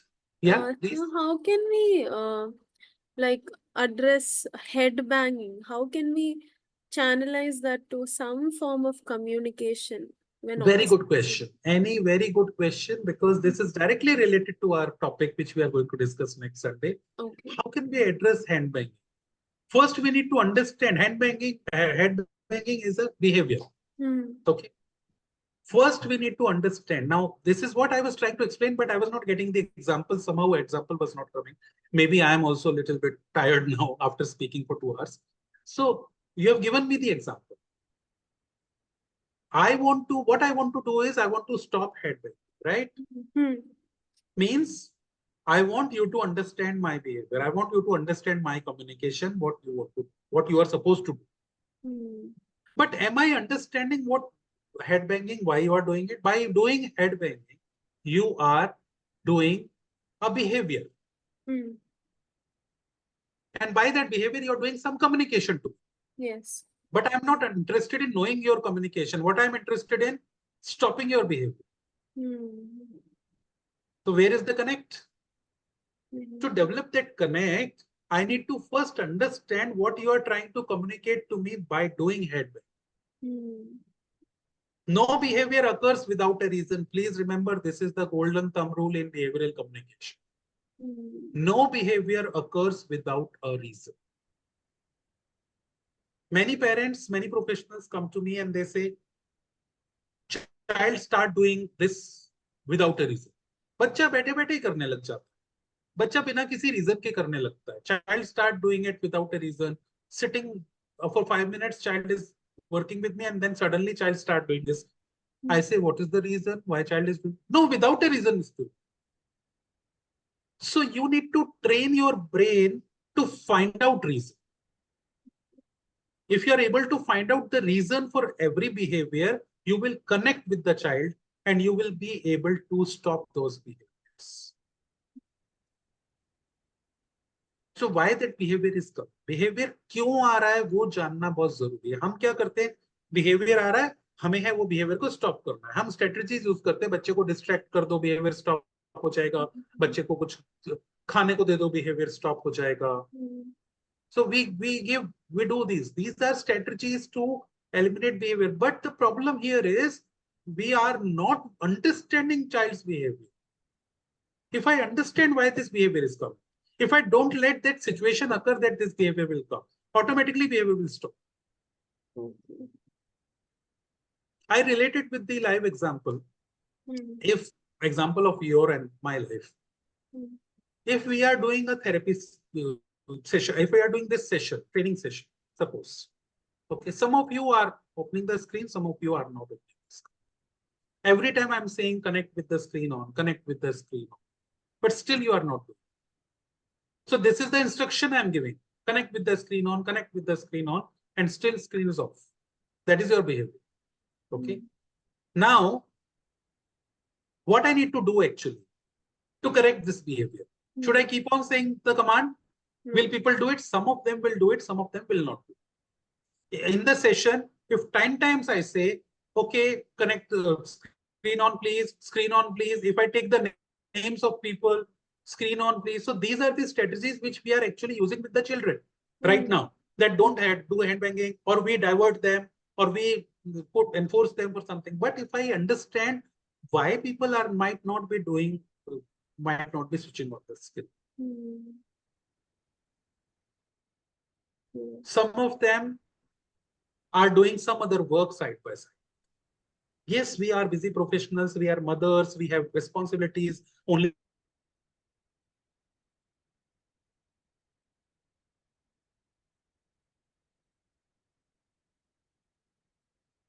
Sundays that is, but I have to make dinner by 7 o'clock. Dinner should be ready till 6 or so. I need to do chopping of vegetables side by side. So if I understand these things, and if I give permission right on the day one, that no matter whatever you want to do side by side, you can do, but switch on the camera and let us talk face to face. 18 বরস পরে চলাবো এগুলো নাই আমার ছোটটা भी नहीं চলাবার হ্যাঁ 18 বরস চলে যাবে very good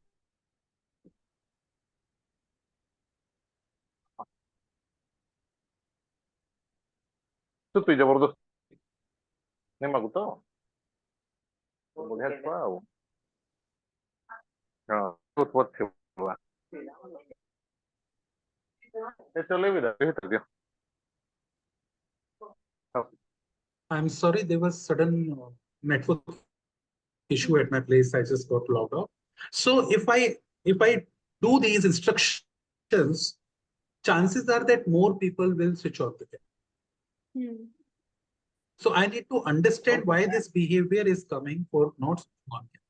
There could be another reason of behavior. These reasons we call antecedents. So other reason could be that somebody is doing this course, we really don't want to be attentive here, and they feel that we don't want to learn, or we know everything already. That's why they are not switching on camera. That could be other reason. So to eliminate that, what strategy I can use? I can put assessment after every session. After every session, there is an assessment form which you need to fill up of the session, that questionnaire, and then only we will go to the next session. So then chances are people will be more attentive. So these are the antecedents which we need to look into rather than just giving instructions. The same is with the children. Child is doing head banging. We need to look into what are the possible causes why child is doing it. When it has happened, when it starts, when it ends, we need to do a detailed analysis. I need to mute. I'm not able to mute. Just 1 minute. Yeah. So we need to look into the possible antecedents, possible reasons. How will we do it? We will learn in the next week. We will create a detailed analysis. We will learn in the next week. Okay. Okay. Thank you so much, sir. All right. Thank you. Thank you, everyone, for listening to me. So many participants, 33. I am proud from you. 30. Yes. Thank you so much. I'll share today's slide with you all in the group, and feel free to put your questions in the Thank WhatsApp you, group. sir. If there are any questions, feel free to put up in the WhatsApp group. Thank you, sir. All right. Thank you, sir. Thank you, Bye-bye. sir. Thank you, sir, for a wonderful Thank you, session. sir. Thank you. Thank you, sir. Bye-bye. Thank you, sir. Thank you.